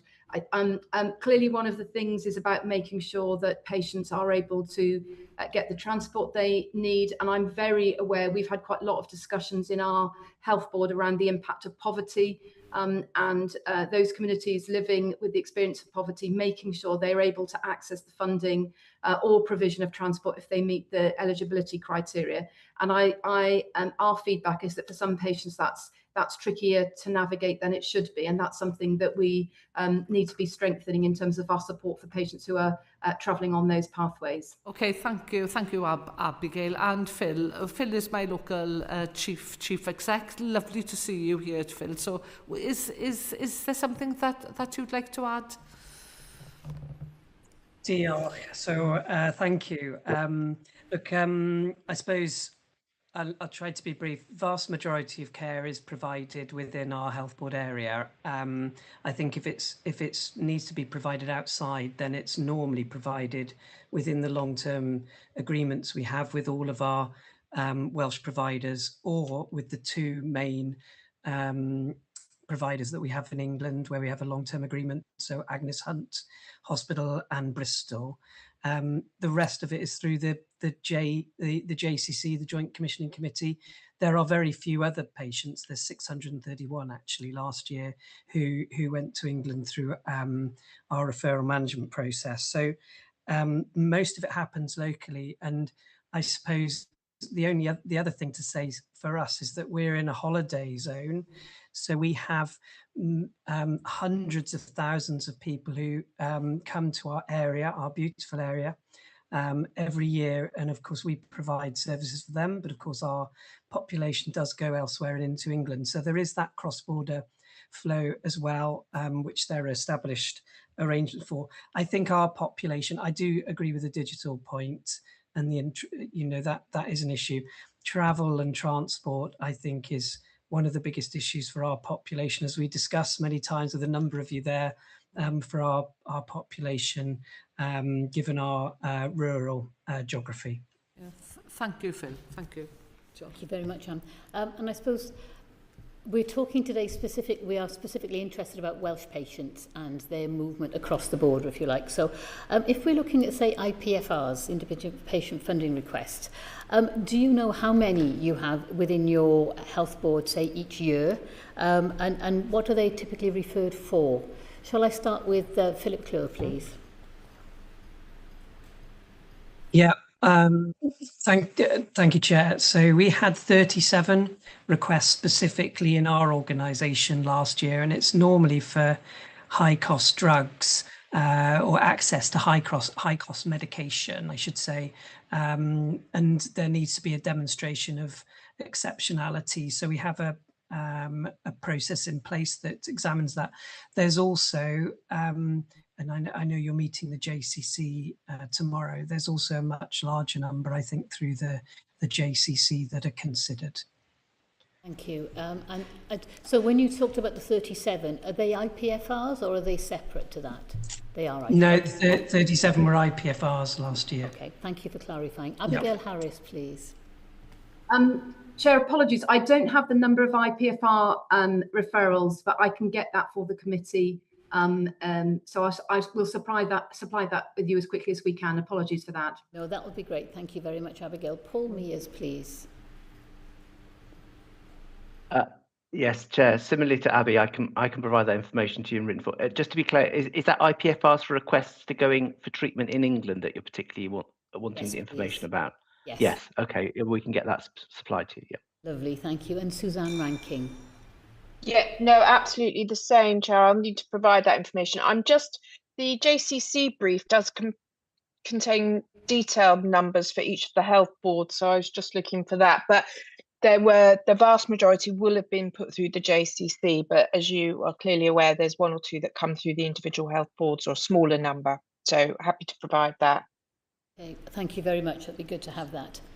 Oh, sorry. Oh, yes, sorry. Philip Kloer, you've got your hand up.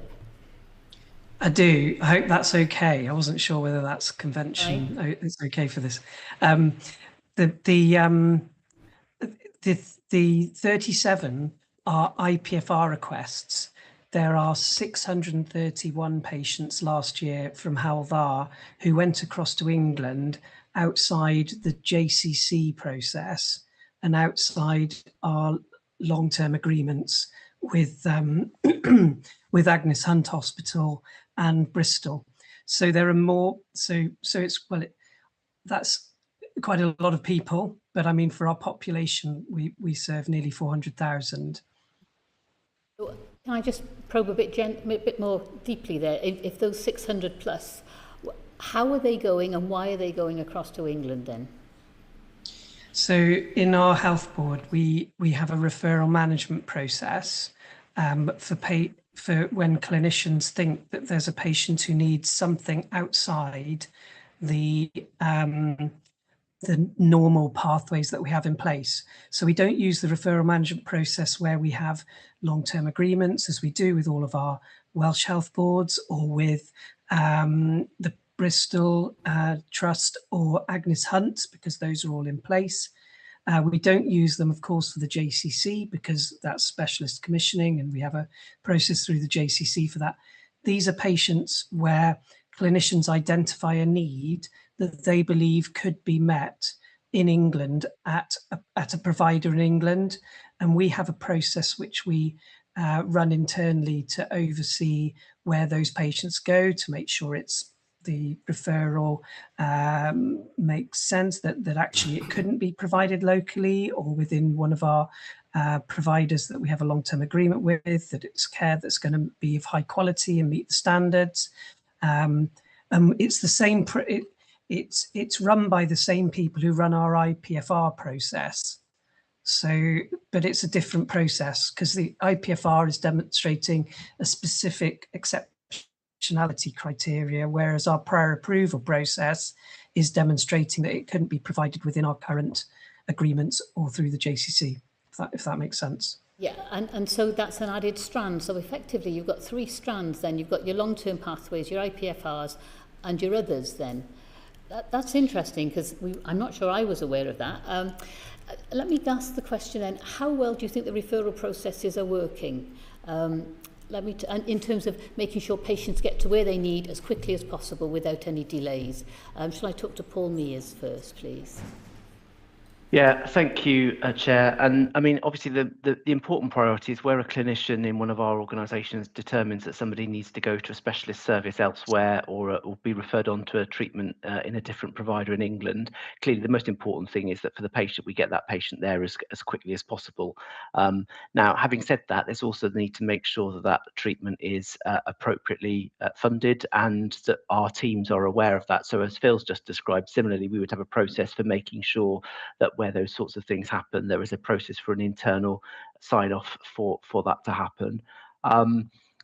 There are, as Phil described, a number of patients that go for planned arrangements, which would be under something like an RPFR, where there's a very specialist requirement. But there will be patients, small numbers, this is small numbers of people, where often a clinician working in one of our facilities may well know or be connected to a clinician in a specialist centre in England and say, well, I've been in contact with a specialist in England and they've got a particular novel treatment or a different procedure they may be able to use with it to treat your particular condition or your particular illness. So there will be cases like that. So the priority is getting the patient treated. It's our job then to work out how the sort of mechanics and the funding work for that particular patient. But clearly, where that's happening a lot, the question then is, does that need to be more formalised by a contractual arrangement with that particular provider? And that's where the JCC would then come into play in terms of setting up a contractual arrangement with that particular provider and being clear about the number of patients we'd expect to send and how much we'd expect to be paying the English provider for that treatment. Thank you. Suzanne, does this referral process work? Is it timely? I think if the patient is requiring urgent treatment, I'd be confident that patients get transferred and referrals, providing the receiving hospital has capacity, and that is a challenge right across our system. By that I mean here and in England. But I don't think there would ever be any contractual reasons for that to be a problem.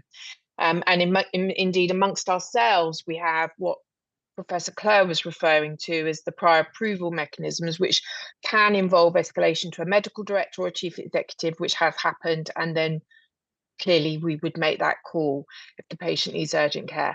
I think in planned care scenarios, it can be more challenging. And I think there is sometimes a debate, which I think is a healthy debate, but doesn't always feel comfortable for patients, clinicians, where we might test the rationale for recommendation to refer to a potentially expensive treatment, because sometimes those treatments are expensive, but are they value? And are they going to make a big difference to the patient's life? So, for example, if they've been NICE approved, that would be a good rationale for making that referral. And if we didn't have capacity and capability in England, then I think that's easier to see straightforwardly. That's a good scenario for the patient. In some circumstances, particularly unique circumstances and or very rare diseases, or where patients the novel treatment is less familiar to clinicians, then I think that sometimes does bring more of a debate, and that can take longer. But I would agree with Paul, where we monitor the data, we will see, though, if there is increasing frequency, we would see that, and then you would need to establish a proper pathway. And ideally, that is the work of the Joint Committee. What I would say there is that if I took the example of adolescent cancer and children's cancer, and there are other examples, we have identified a need for that to be established into a mechanism for Wales, to be commissioned once on behalf of Wales. But we are, if I'm frank, struggling to generate the necessary funding to support that. That doesn't stop those children and young people accessing treatment, because we will operate it on an individual basis.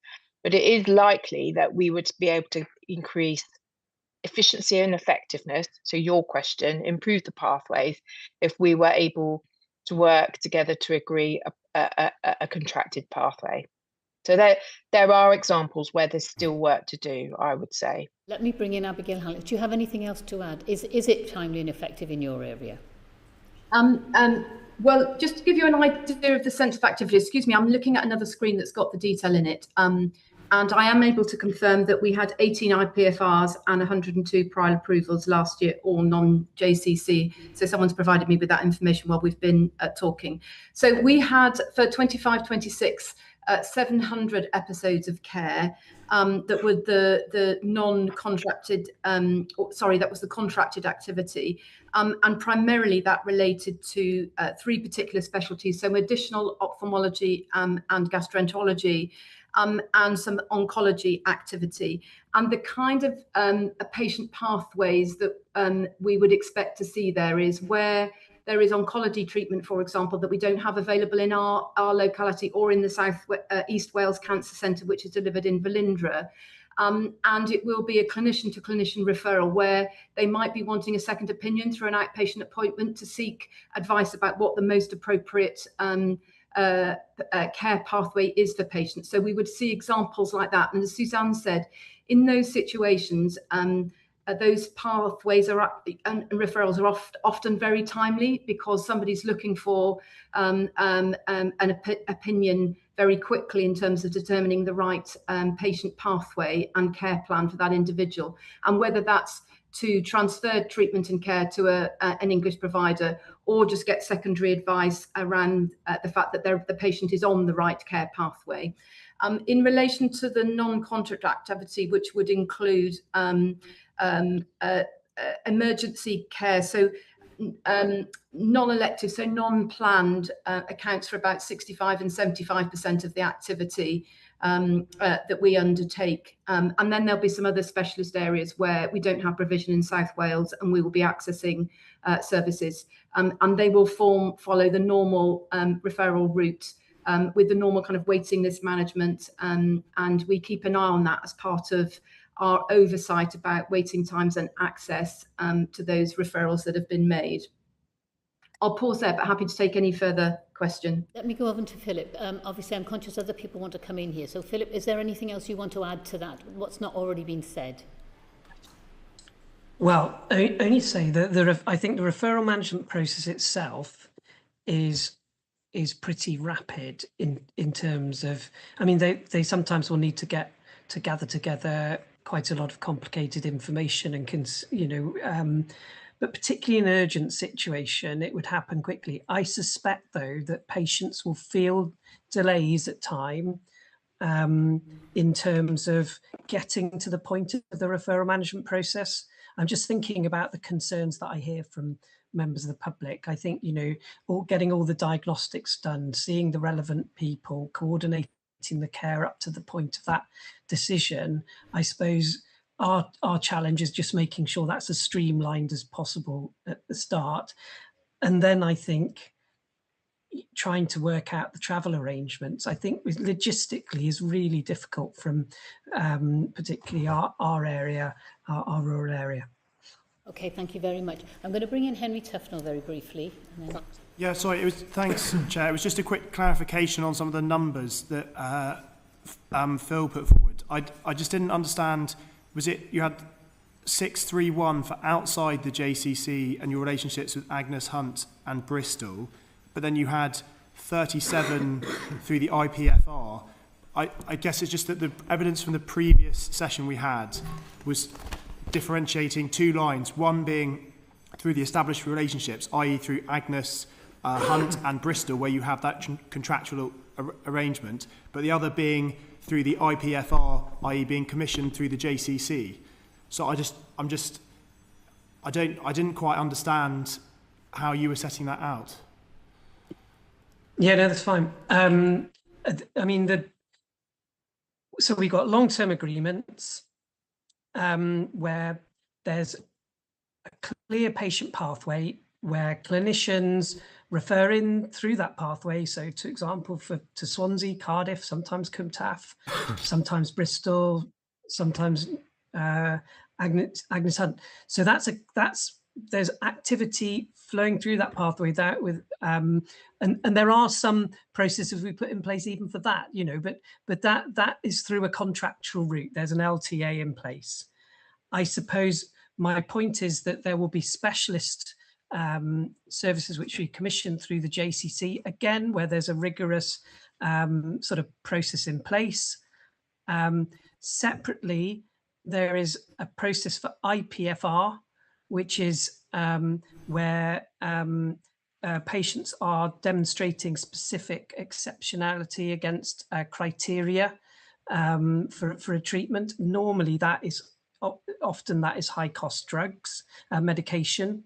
And then separately, there are times when a patient doesn't fit with the JCC or fit with the contractual arrangements we've got in play, the long-term agreements. And my point is that in our health board, we have the prior approval process for that, and it equated to about 631 patients last year, where our patients would have gone to another provider in England, which could meet their need. Okay, let me stop it there because I'm afraid we have votes now. So the committee is going to have to suspend for probably half an hour or so while we go to a vote. And my apologies to the witnesses for that, but I'm going to suspend the sitting order.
Thank you for your patience to the witnesses, especially for the truncated version of this. Unfortunately, votes are not in our gift to organise, so thank you very much for your patience there, all four of you.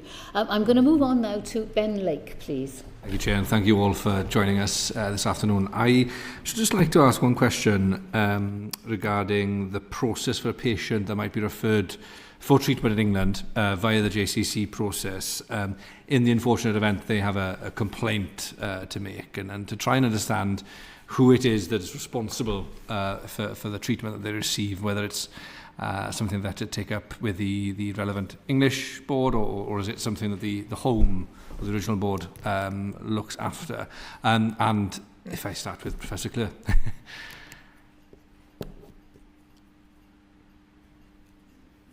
Thank you. So the service is commissioned on behalf of us. In fact, we're all members of the JCC. So when I say on behalf, we have a team working for us on behalf of us, but we make up the JCC as the 7 health boards. I think my understanding of the process, and others may correct me on this, is that the initial concern would be raised with the provider, because there may be something that could be resolved quite quickly locally with the provider. So I think that would be the expectation initially. Clearly, if that's if that's not possible, then of course the JCC has a process for dealing with complaints. But of course, having said that, there's a third party in this, in the sense that we have the responsibility for that population. So we would also have a role in that, but others might have another representation on this. Thank you, Phil. Does anybody have any differing experience or representation with the system? I see nodding, shaking head. So the follow-up question to that then is, how confident are you that process is clear to the patient that's been referred? Is it something, the steps that you outlined there, would they be detailed in any referral letter that they might have, so that in the unfortunate event that they have a reason to raise a concern or to make a complaint, that they would know, right, go to the provider initially, but should that fail, or for whatever reason it needs to be escalated further, then they can come back to the commissioning authority. Would that be correct? I see a few nodding heads. So it's something that would be shared with the patient then as part of their referral documents. And Suzanne? I'm not sure it would be as explicit as that. And there's always room for improvement in terms of how we communicate with patients. But I think the vast majority of patients will take up a complaint directly with the provider of healthcare if it's related to the experience of the delivery of that healthcare. But there are certainly examples, and Abby and I have worked together on one or two of these, where patients have escalated concerns. So if they're feeling they're not getting a response, or they're not getting the answers they want, then certainly we have worked together, particularly where patients have either come out of a shared care scenario between Abby and I, which is quite common. I can think of one in particular, Abby, I'm sure you can, where the real complaint was in relation to a provider in London. And absolutely, we then sought to support that patient and navigate a way through to resolve their issues. And we did that together and then with the provider in London. I think the JCC's real role in all of this is contractual assurance. So when they are contracting a service on our behalf, there are specifications, quality standards, assurances that we would absolutely be expecting them to take in terms of the provision of that service and the decision to commission a service. And then through the JCC, there is an oversight procedure which would include monitoring of complaints, both for volume but also thematic reviews. So that is a more systematic approach, not necessarily on a patient by patient basis. And then within the oversight of the JCC, there is a quality and safety committee, as one would expect. And I'm pretty sure Phil is the chief executive representative on that subcommittee to ensure that there is chief executive engagement with that process and the oversight and quality assurance of the standing contracts. So that's just a bit of additional assurance that we take. Thank you. Thanks very much. Andrew Ranger, please. Thank you very much, Chair, and good afternoon all. This is a question for Suzanne and Abby. Your health boards both provide specialist care to patients from England, as was mentioned earlier. How do the processes for receiving patients from England and discharging them differ to the processes for Welsh patients? I don't know who wants to go first. I'm not, I mean, I'd be interested to see what Abby's view is. I'm not sure the processes are very different at all. I mean, I've previously worked in England and now I work in Cardiff, and the processes seem pretty familiar to me as has previously been described. Most of these are a clinician-to-clinician referral. That is a pretty standard process across medicine. And, you know, if the patient is requiring urgent transfer for urgent treatment, generally the patient comes. There may be a prior approval process, as Phil has described. But I can't think of an example where it would be different. Well, you're thinking very specifically around the Burns Centre. It forms part of the Southwest UK Burns referral pathway, because we're not just providing services to the South Wales population, it is the South UK. And being part of that network means that the referrals are governed by a really clear process. And it would be the same process for South Wales patients as it would be for South England patients who are coming into our service, and are governed by really clear referral pathways and guidance, and multidisciplinary team conversations about the care needs of the individual, when they need to arrive, when they need to be transferred, and similarly on discharge, because for many of the patients that we will see in the Burns Centre, as you can imagine, they may be with us for an intensive period, but then may need to come back for periods, particularly as an outpatient or follow-up surgery, or they might have that ongoing care in their local health system. And that would be the same whether it was Aneurin Bevan as a health board and a population, a member of the public who's come from an Aneurin Bevan, or somewhere in the South West England region in terms of those referral pathways. Yeah, well, thank you. So just to be clear, there's no difference in terms of patient experience, and there's no difference from an admin bureaucracy point of view? No. I don't believe so, because there's a contractual arrangement. Now, one of the key issues with all of this is the variability in patient experience, and that is something that we need to continue to collectively address, because I think there is variability. Where pathways are very well established, I think the experience for patients will be better, smoother, more seamless. If the pathway is a new pathway, or we're having to adapt because there's an innovative treatment or approach that we're trying to seek for a patient, then I think that can be more challenging. Thank you. But I think fundamentally, administratively, no. Yeah. Great, thank you. And how do you manage the waiting list for cross-border patients from England?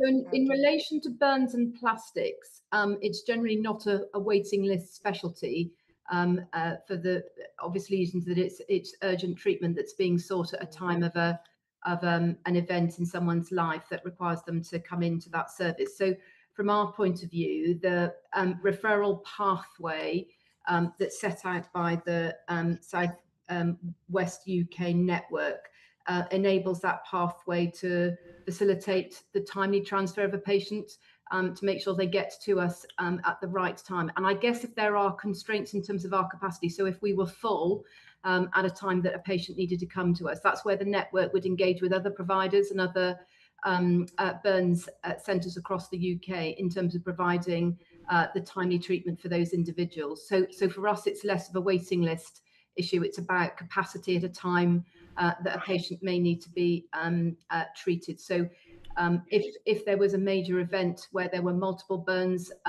casualties that needed treatment, for example, the network would kick in to ensure distribution of those patients where the capacity was, and what we would need to do in terms of creating capacity to treat patients in an emergency and urgent time frame.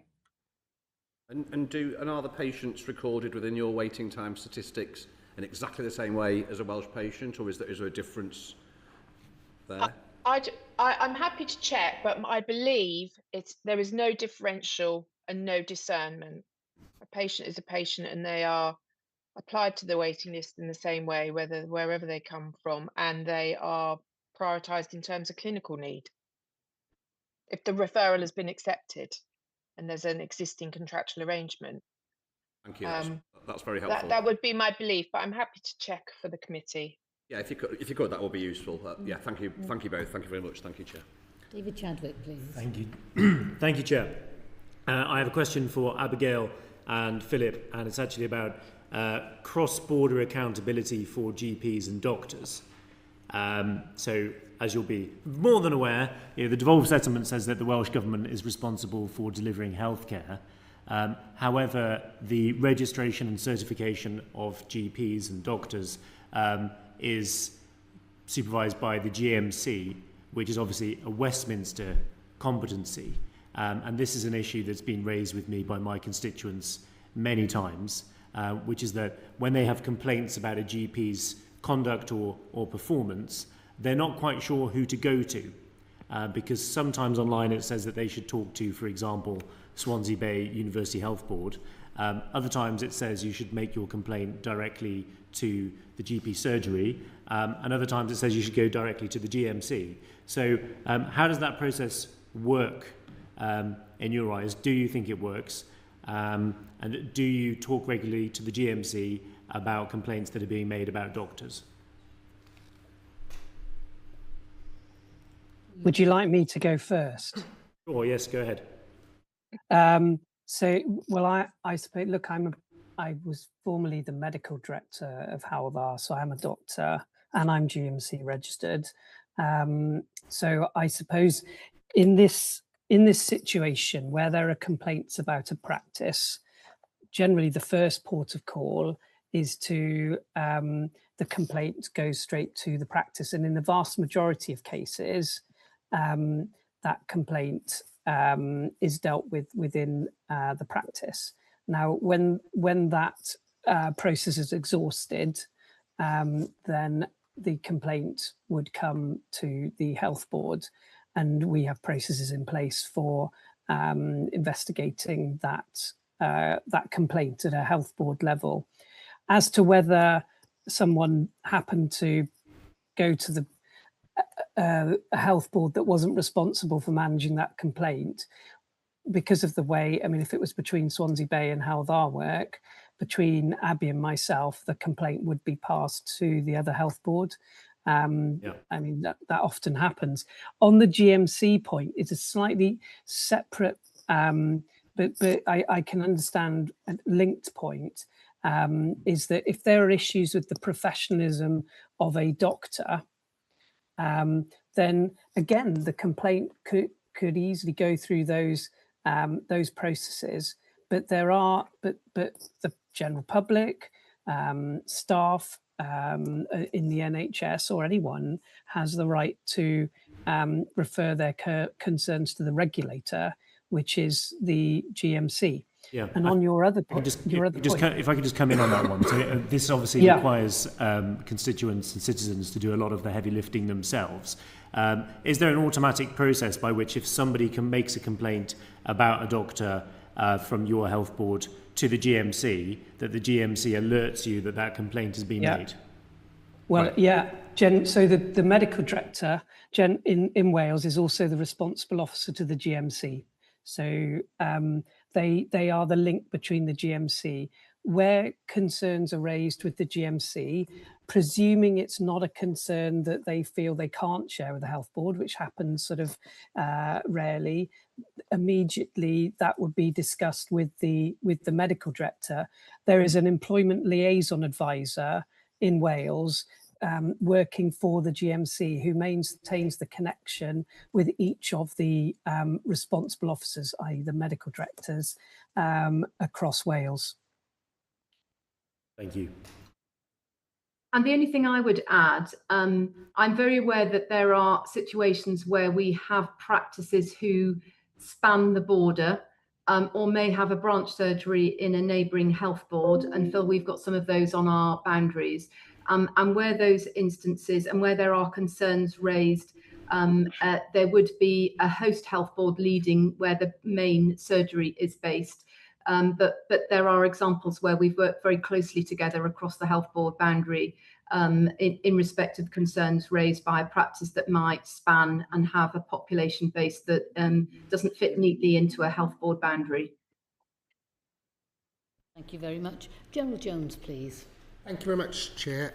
Yeah, my question is around patient transport, which is obviously logistically difficult for some, depending on the distance from the border.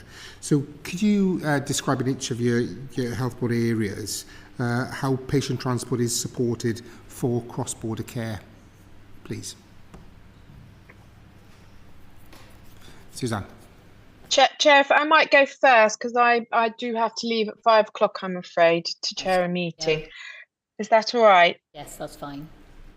So depending on what the transport's required for, if it's emergency transfer, that would just be straightforward through the standard Welsh Ambulance Service provide all emergency transport and from the originating organisation's request.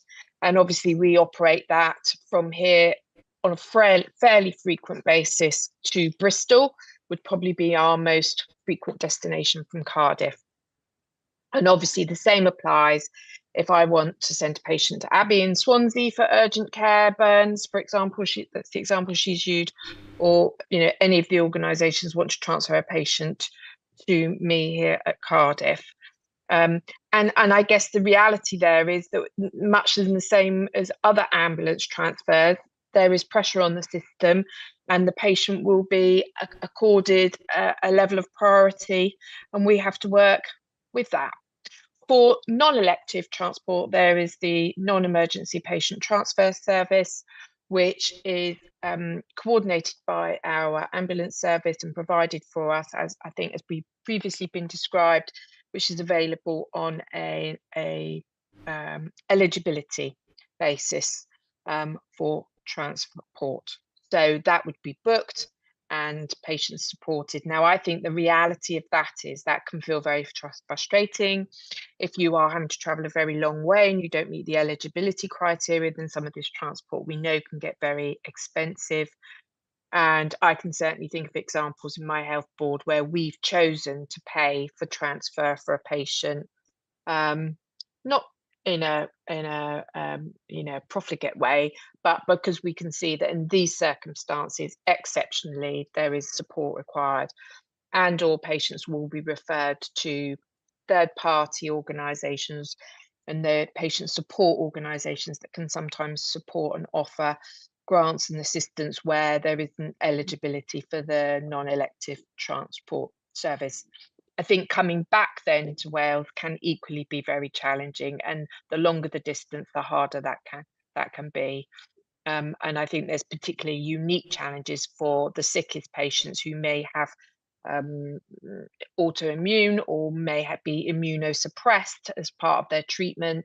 And then we have to think very carefully about supporting those patients, particularly young and vulnerable elderly patients. So I think there are a set of circumstances which do often require quite careful consideration, and I am pretty confident my clinical teams will take that careful consideration. But obviously we're having to balance access to limited resources and funding, and those considerations sadly have to be taken. Okay, thank you very much. So I guess that would be a similar situation for patients within Wales, but the system then for cross-border would obviously be replicated, but obviously it's a bit more tricky when the distance is quite far. Could I ask if any... Obviously, Suzanne has to go now. Sorry. Yes, so I want to say thank you very much for your time and your efforts this afternoon, and we wish you well in your new job in Hampshire and the Isle of Wight. You're very welcome. I've got my data, which I will just send to Lauren now. Lovely. Thank you very much. That's great. Thank you all. Nice to have met you. Okay. Sorry, Gerald, to carry on. I was just going to say if there was any other additional to what Suzanne said. Paul, good to see you, Paul. Afternoon, Gerald.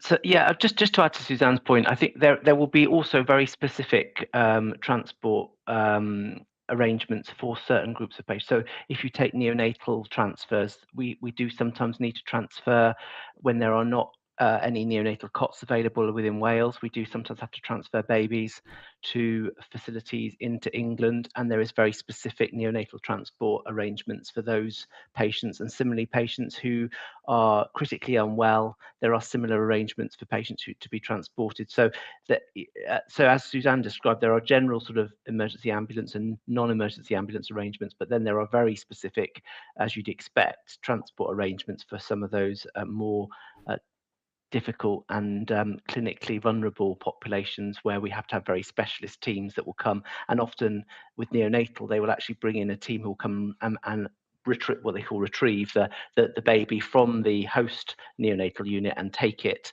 to the specialist centre where that baby's going. But it will be supported by specialist paediatricians, intensive care consultants and others who will make sure that baby is safely transported. So there are well-established routes for that to happen. As Suzanne said, of course, that's the patient themselves. The other bit, which I think is important to note, is that the transport then is a challenge often for the families. Yeah. That are associated with that. So we get the patient, whether it's a baby or an adult, to the place using our own transport. But there's a question then is how do the other family members get there, and also the additional pressure and challenge that brings with accommodation where somebody's being cared for in a facility that's not nearby their own home. I guess that's going to vary depending on where the family are from and obviously where the hospital is. So yeah. Yeah. Okay. Yeah. Thank you, Paul. Abigail, did you want to add anything there? Yeah, thank you very much, Joel. I would support what Suzanne said in terms of the arrangements that she described. And just to reiterate that whilst the main route is through eligibility criteria for the non-emergency patient transport, we also have a kind of, I guess, a safety net and an ability to make exceptional circumstances if travel cost would prevent a patient getting to timely access to care. And the other cohort of patients I just wanted to refer to, on occasions we will have mental health patients who travel into England for treatment, either because they need assessment and our capacity for mental health assessment at a critical time is not available locally, or we may have a lack of capacity in a specialist area. For example, eating disorder provision may be an area where we are looking for support. And again, ensuring that we have appropriate transport to compassionately transfer and transport those patients is something we put in place as well.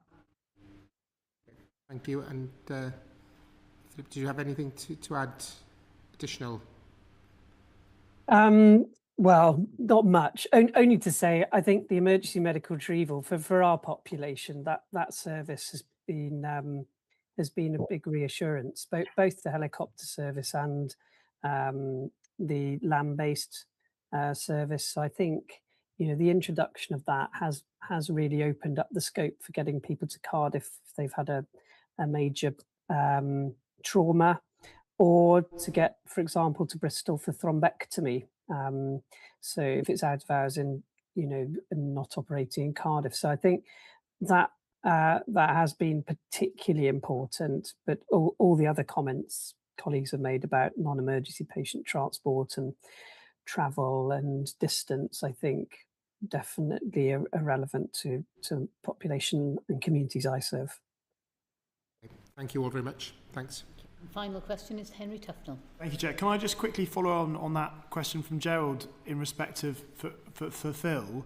Obviously, Ben and Anne have left, but presumably there are additional challenges that you face in your area, given the level of distance that you have in respect you cover from Carmarthen all the way up to Borth, that the geographical area is greater than some of your other colleagues on the call. I was wondering whether there was any additional plans or resources that you had in place in order to deal with the rurality that you're facing in your particular area.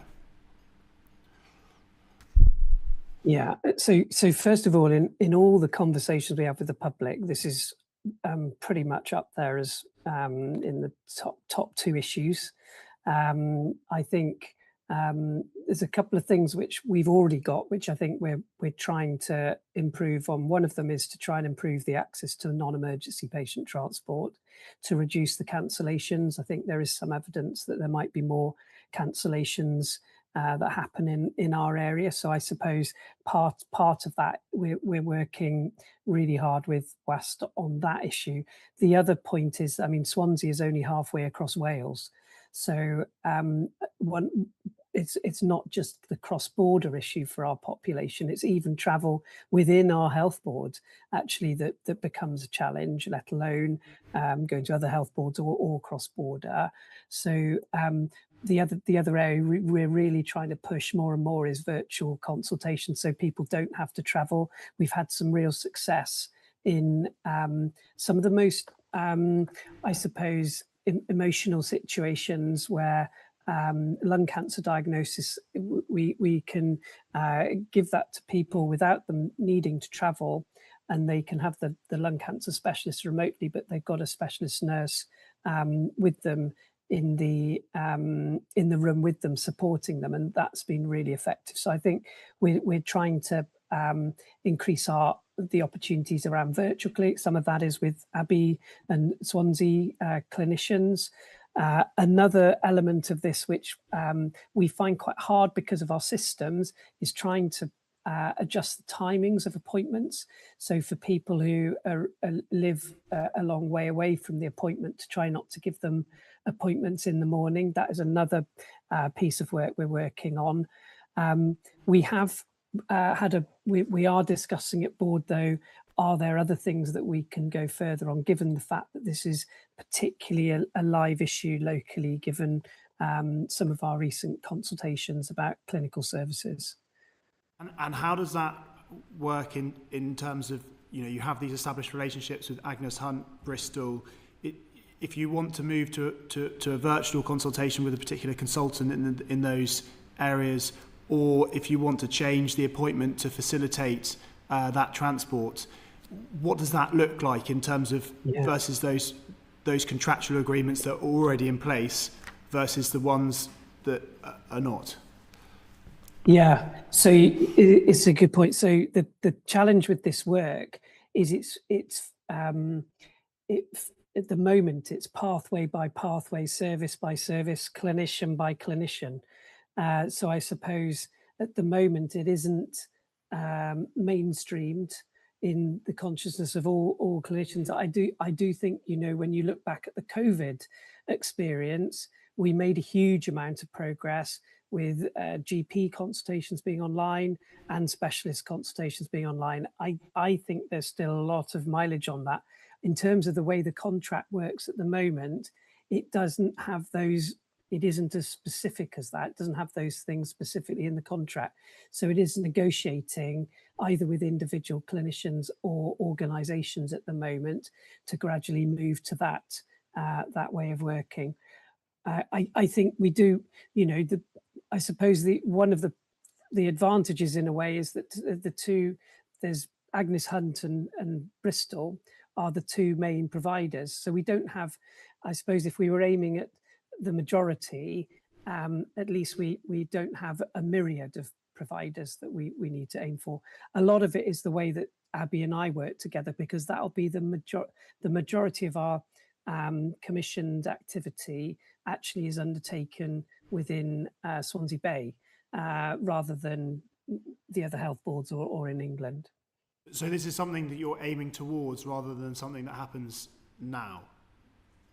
It happens in some particular instances, but you're right, Henry, it does not happen routinely everywhere now. And I think there's a huge amount of opportunity, but I think we're at probably quite an early stage of the journey on that. Thank you. And can I come back to the question that Ben was posing earlier about the JCC? I just wanted to ask, because we've had evidence from Fleiss and from others to this committee, and I just wanted to quote some of the evidence that we've had. This is from Fleiss, this is written evidence that the committee has had. And so I'll read this out. So when something goes wrong, people don't know whether to complain to the English provider, the Welsh Health Board, or both. Different timescales and different ombudsmen make the process even more confusing. I was wondering, is this something that you recognise? I don't know whether I want to start with Paul. Yeah, so as I think it was Suzanne responded earlier on, normally when there's a complaint about a service, you would expect the patient or their family member to contact the service provider who's delivered that care, because clearly they're the people who have delivered the care, they're the ones that employ the clinicians, so you would expect that is where that first port of call would go. Why is there this gap? So why is there this gap between what the patient's experience is that we've been communicating with and what we've heard? That's sort of what I was driving at, because I understand. I think what you're articulating there is I think there's a conversation for us to have based on that feedback with the JCC about how do we make sure that patients who are being referred to English providers from Wales are absolutely clear where they go if they have a complaint or a concern about their treatment, because as I say, that the first tier would be to take that through the provider of that care, but obviously we, as a commissioner of that care through the JCC, have a responsibility to make sure that the care we are commissioning from providers in England is of good quality. And if there are persistent complaints about a particular service from Welsh patients going into England for treatment, then that should form part of the discussion with that provider about what they're doing more broadly to improve the quality of service for their patients. So I think what you're highlighting there, and it's something we will pick up, and I know you've got the JCC coming in front of you imminently, it might be a topic to pick up with them, but certainly we can pick up with our colleagues on the JCC about making it more explicit to patients about where they go and what the route to raise a concern is if they've got a worry about a service they've received. I don't know whether you had anything to add, Abigail? Yeah, thank you. I am aware that on the JCC's website, the public-facing website, in respect of complaints, it does do what Paul suggests. It directs patients to making the initial complaint against the provider that has provided their treatment.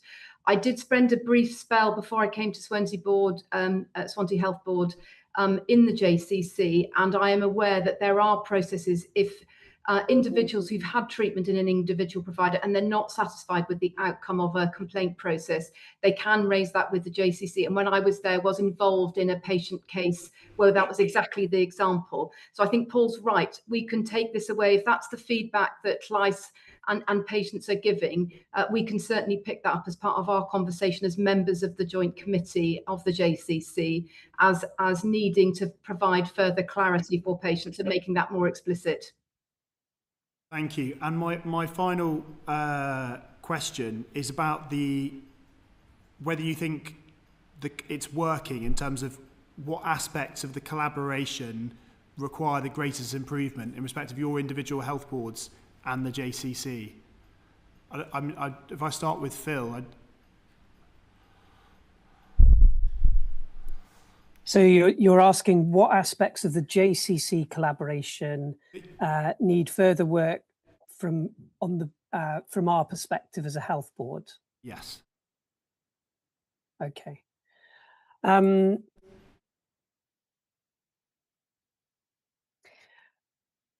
think for one thing across Wales, we do need to look at is that,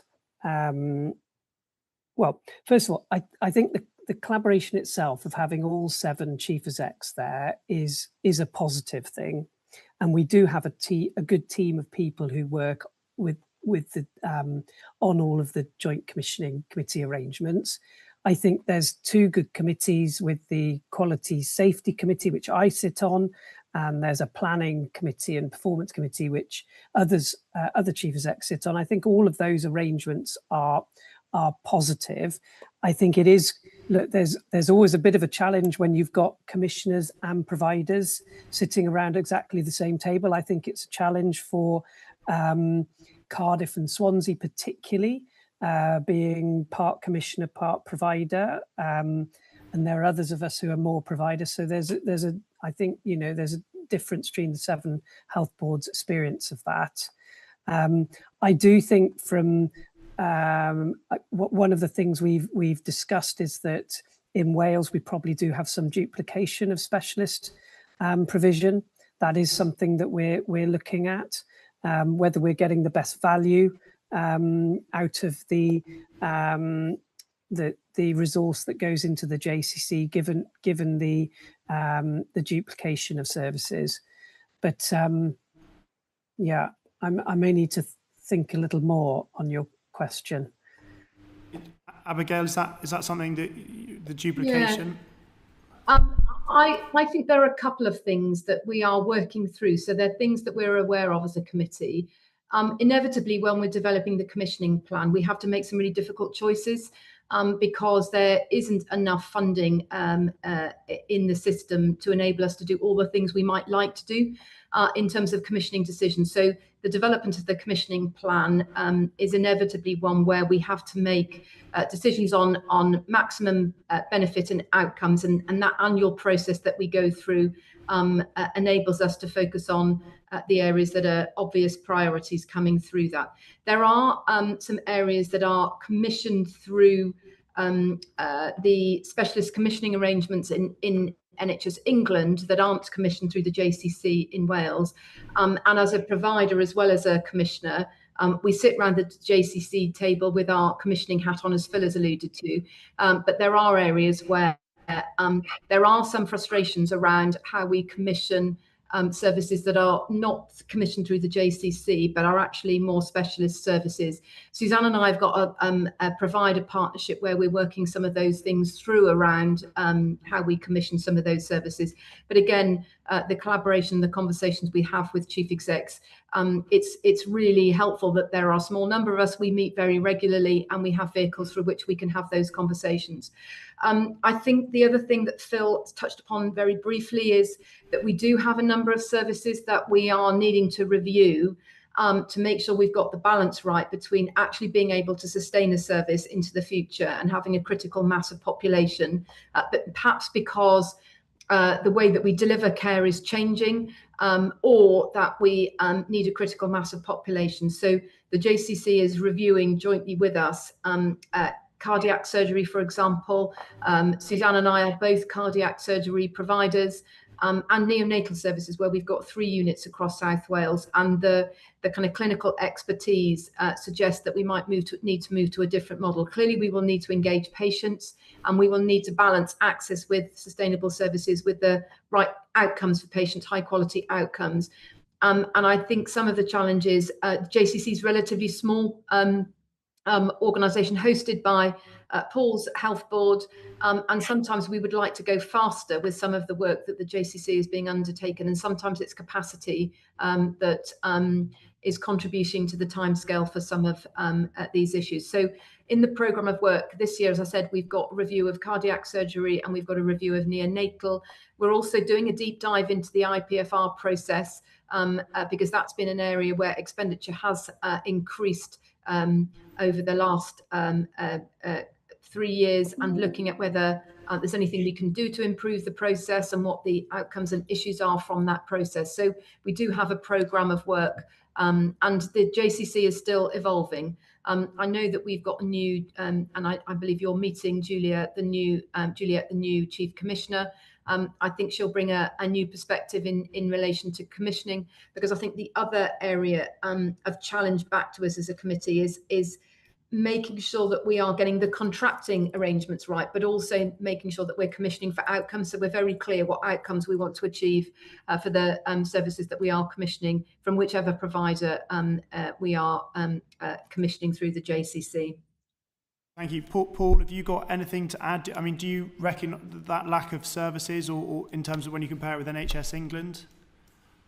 Yeah, so just to add, I think this conversation, as my colleagues have said, I think around being clear about what specialist services we could provide in Wales and what services we need to work in partnership with colleagues in England on.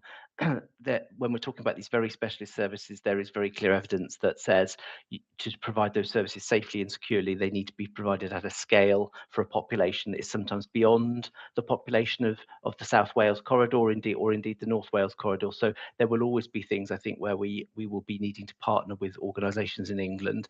But I think we do need to have some clarity on that. And as Abby said, both Swansea and Cardiff currently provide a number of services which probably need to be looked at. But I think there's a broader conversation as medicine becomes more specialist and more genomically centred. I think these questions are going to become ever more important for us, and we're going to need to have a clarity about how we do that and how we make the decision when we should provide something in Wales, because that comes with associated challenges of not just funding, but also having adequate clinical resources, adequate estates and facilities to provide those services. So it's an area, I think, where we do need to do further work. And I think, as Abby's highlighted, Juliet, our new joint commission, the JCC Chief Commissioner, I think will bring a lot of expertise to focus in on that.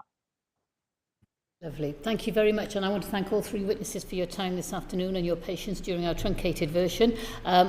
It's very helpful, and I'm sure we may well end up writing to you to seek further clarification on some of the issues you've raised. But thank you very much for your time. I'll now bring the session to a close. Order.